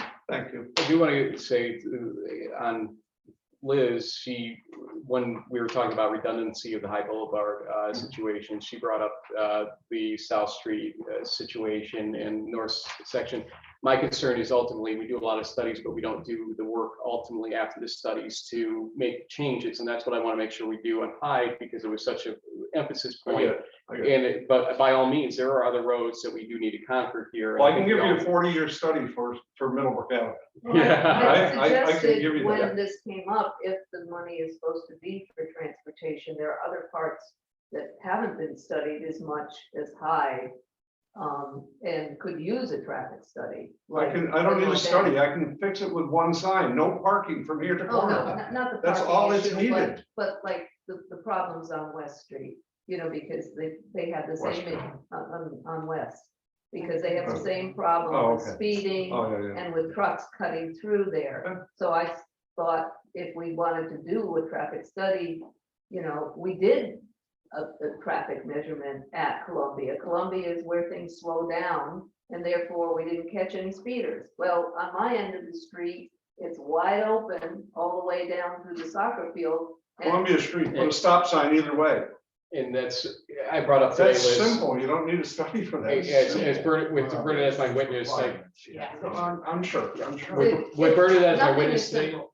Liz, with Bernadette as my witness today, I brought up to Eric and Tom Johnson that the study may say one thing, but the perception is an entirely different thing about the speed going on at High Boulevard, and that they understood maybe we need to do a little bit more studying on speed to see if the speed limit should be dropped or not ultimately. But again, I want to make sure we do something at High Boulevard, because like Jason Tonley said to me, it's not being addressed, it's not being fixed. We've got to, but as you're saying, we need to do things here, walk and chew gum at the same time. Is that what Christina would always say? That's what we need to start Well, doing. What we should do is take a look at the pedestrian master plan. There are things that we can do. For one, just really striping in crosswalks gives the impression that somebody's gonna cross. That slows down traffic. Lowering the traffic speed limit has not been shown to help. Alana had suggested that if we were using a speed board, she absolutely would No, the embrace speed that. boards might help, but not just posting a lower speed limit because no one pays attention. Well, you have two aims on Hyde, right? To reduce traffic generally and to make sure that traffic is doing an acceptable level of speed for safety for pedestrians Well, especially. not reduce traffic. I don't think that's feasible. That is a cut through street. What it is to slow the traffic, which can be accomplished with bump outs, narrowing, all kinds of solutions which should be looked at. The other thing is the trucks coming through, because for one, they're eating up the road. Those roads were not designed to handle that weight. And those trucks are prohibited from our streets, and That's a GPS thing. We talked about that. well, but if During we- that study, we talked about that. if we narrow the road, it makes it less attractive for a truck to cut through. And we got to, like I said, we just got to keep going with what we're doing, talking, not yelling, and not bringing up stuff that you brought up. That was ridiculous. Excuse me. I don't even know you. And I don't want to. Personal, sorry. Don? Thank you, Rick. Okay, are we done? No, I would like to say one thing. Donna Martin, 20 Chesterwood Court, Ballston Spa. I'm appalled by your statement. So that you would get up in a public meeting and slander the mayor. I mean, I am just totally appalled. asked a question. Yeah, that was, Is that slander? you said, how would you? We're not get up- supposed to talk to each other? Is that? Oh, you thought that was okay? You thought that was okay, I'm Ben? not commenting on it. I'm saying, what's the protocol? Like, if you have something to say to him. you Well, would say I it just, afterwards. I don't haven't know. said anything and I mean, I'm sick to my stomach. That's all I want to say. I'm really glad that the mayor kind of really brushed that off and he didn't really give a crap about what he said. Clearly, he's just carried on with business. And Gina, she just does so much for all the seniors throughout the village. She's just a major person. That's always helpful. And we've learned that about her. Donna, you're really supposed to be addressing the board. Okay, not the I'm audience. done. She- I'm No, I'm just done. saying, I She- understand you're upset, but. Liz, she it's- can address the board in general terms and still make the same comments. Donna, go ahead. Well, I think I've said everything. I was just really, really upset about that. I just thought that was really uncalled for. You don't even really know them. Thank you, Donna. Peter? Everybody gets the price of admission here. I'll say that much. Pete Martin, 20 Chesterwood Court. I gave this a lot of thought. You removed 2 people from the ethics committee. And one of them, I didn't know you were here until Dick got up, but anyway. Thanks for coming down, by the way. I understand you gave a reason why you removed Donna, because she's only part-time and you want somebody that lives in her residence full-time. Donna, thank you for serving. Every time we called, we needed advice, you were always there. You are a very good person. I talked to Lloyd myself. Could this board tell me why you took him off? That's all I need to know. Why? We talk about how we love our firemen. Well, there's a guy who's been a fireman for 40 years. He asked me why. He couldn't be here tonight because he was out at another place. Why did you take him off? That's all I need an answer to. Why? Please, thank you. Seeing no attempt to answer that, we'll move to anybody else in the room. Can I say one thing? Of course. No, let me answer. I want to hear an answer, sir. Oh, I'm sorry. Well, they can choose to answer yes or no. Oh, you're not gonna answer? They don't have to. Oh, jeez. Why did you guys take him off? Go, Sean, if you Oh, want. yeah, I'll answer your question. Yeah, why? Absolutely. Yeah, sure. The point was that Lloyd served for quite a while on it. And there was other individuals who had an interest. And the whole point is to rotate community members into these who want to participate. But the people said they had no interest in doing it. They told No, she didn't, they didn't even, the people, oh my gosh. they did have an interest. No, they didn't ask to be on it. They said that if they knew it was gonna cause this motion, they wouldn't even been on it. That's not a reason. I hate to say that. Well, I didn't think they realized that it was gonna be a major deal for somebody who wants to contribute to the community to be vilified. But they So- wanted to stay on here. There were He had other 40 years, individuals. he had 40 years in our civil service. He wanted to stay on it. The chief With- spoke for him. So you just. The opportunity, eventually, I hope that we have term limits on all the boards and we rotate people in as they want to go. Because that would fully represent the community, wouldn't it? I agree to disagree with you, Sean. Okay. Sir. Come on. Well, this is my second meeting here. Name and address. Oh, I'm sorry. No problem. Herm Greenfield. I don't even know the name of the city, the street is real, it's up off of, in Mohegan Village. Thank you. In any case, I'm amazed that you people are being criticized over the demeanor of all here, because I don't think you did bad at all. I mean, you're not throwing things at each other, no fists are flying. The only guy. Les Denson here this week. Not threatening each other. I mean, this guy is the only guy who was threatened here tonight. So I think you're doing a fine job. Somebody once said, democracy is a messy business, and this is, part of it. So, Thank you. Thanks, sir. Anybody else in the room? I think we covered everybody. We have Bob Witch Jr. Yeah, I did too.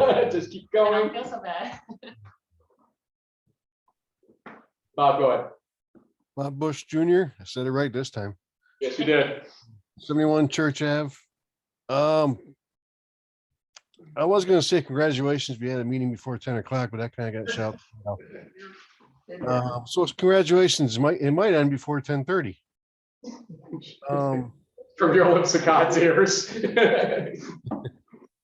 I gotta agree with Duff. Duffy said it plain as day. The only thing I want to add to it is anything that was good, announcements that were good or anything good has all been like to the wayside because all this negative energy crap that you guys keep having here. You guys got to find a way to work this stuff out before you come into meeting instead of bickering back and forth, talking over each other and all the other crap. It's like watching my kids fight back and forth, for Christ's sake. So all I want to say is you guys gotta figure a way of working it out. I don't care if you guys, as I mentioned before, by others, if you like each other or not, you just gotta find a way of working together, because these meetings last until 10:30. It's not working for everybody, and the reason why people are still here watching this, such as I am, or in person, is because they care really about this village and they want to see this village prosper. They don't want to see you guys bickering back and forth. And yes, it has been noticed, guys, that there's 3 of you that agree to everything and disagree on other things. It's noticed. That's all I'm going to say. Thanks. Somebody else on Zoom? This is Keith Lewis. Go ahead, Keith. 38 East High Street, Ballston Spa, New York. I think the consensus from everyone is that there seems to be a disconnect, but I'd also say that there are 2 board members that seem to be locking in step, and that can be noted just as much. And Frank, it appears your goal here with any issue you don't support is to create a West Side Story reenactment in Ballston Spa, dividing the village and the board into jets and sharks. And if the issue is especially close to you, like the PDD, you'll create a workshop where you can deliver your supporters to vocally chastise those you don't agree with and create an echo chamber to hijack the issue and attempt to realize your objective. It is the definition of political theater. It does lengthen the meetings and it exhausts everyone in the process. And frankly, no pun intended, I'm surprised you're not recusing yourself after your PUDD in the town of Ballston that didn't define Walmart. It ended up costing the town and village residents time, money, and not to mention heartache. And I bet dollars to donuts you wouldn't remain quiet on this issue and the perceived conflict if the tables were turned and Trustee Cormos had your PUDD history. I'd like you to think about that. And as for your comment about the Gazette, in my opinion, it's disingenuous to leave out your regular contact and that of your agents with them to help craft the questions you use to make your point this evening. Thanks. And I will address that. First off, Andrew Wick called me today. I didn't call him. I didn't know an article was coming out today. Somebody else obviously flagged him on this board that something was going on with it, because I had no idea it was coming at me. In fact, I was still home and was a little surprised to receive the phone call. So watch what you're accusing me of here, because somebody else on this board was the mole apparently on that situation. Excuse me, I am talking. But did you just admit to the fact that you brought it up to him? No, he called me. I was surprised to hear from him too. I think he saw the agenda. I think he read the agenda and said, oh, something's happening. So you calling us moles is not helpful. And it speaks to exactly what everybody's saying about insulting comments among the board. And it would be better if we didn't do that. Your campaign manager just basically said that I reached out to the Gazette to have this conversation with Anthony Wade. Okay, just remember that fact. I didn't say that exactly. Yes, he basically did. Well, now I'll continue. Thank you. With respect to conflicts of interest, et cetera, funny, I'm the only one of the 5 of us, or actually no, Bernadette too, who's not a property owner in the village of Ballston Spa. Your family, hello? Okay, guess what? It's a personal conflict of interest question. Neither of us own property. All 3 of you do. But when it comes to issues of property ownership or property zoning, et cetera, we never say to these folks, you should be recusing yourself in that situation. But it's always brought to people's attention or always pointed out, and this is an excuse, the Rossi PUDD in the town of Ballston. Let me remind everybody for 1 second, ultimately what happened there. We have a grocery store for the first time in our community since Grand Union decided to close.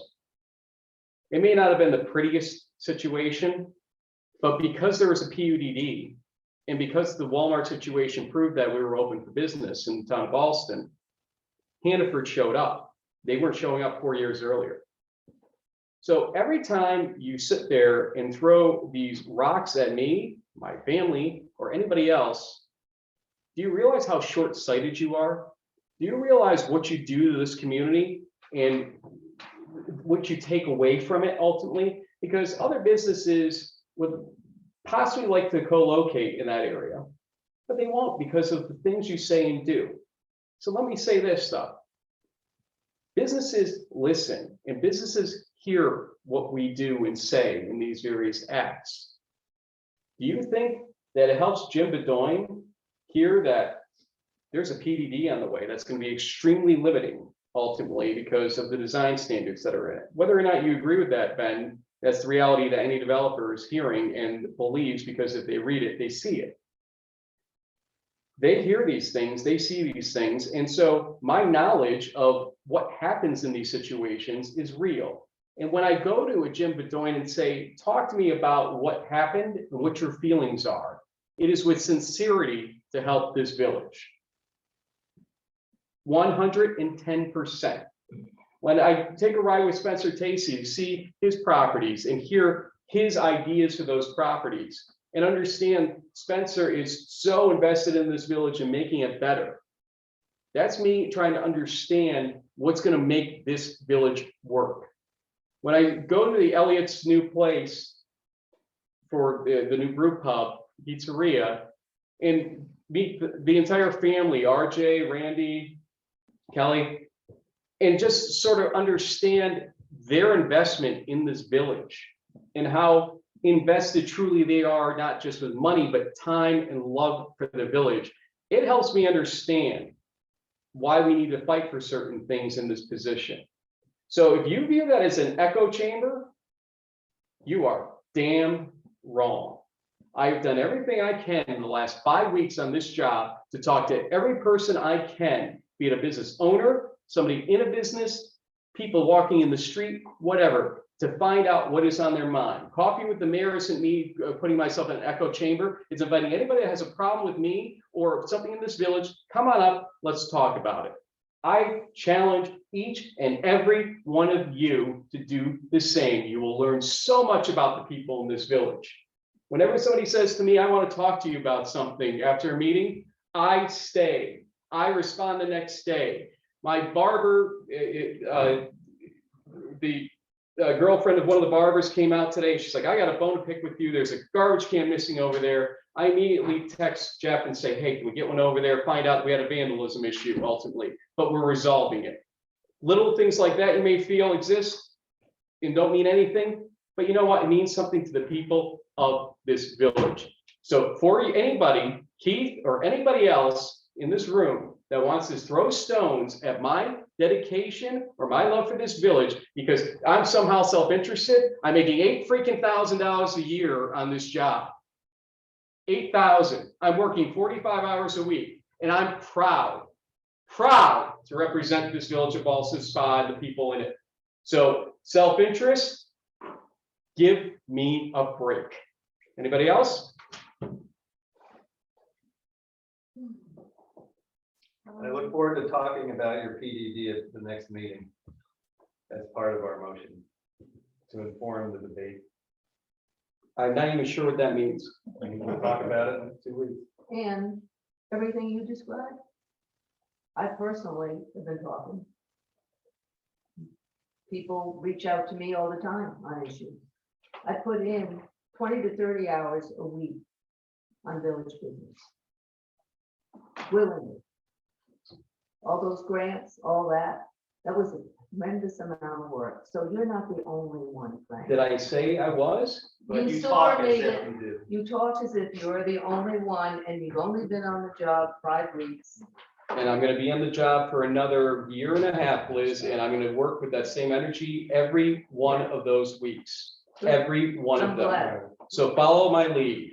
We No. all follow your lead. You can follow my lead. I can follow your lead? Yeah, putting in the time and the effort on this that I've been putting in for over 3 years, okay?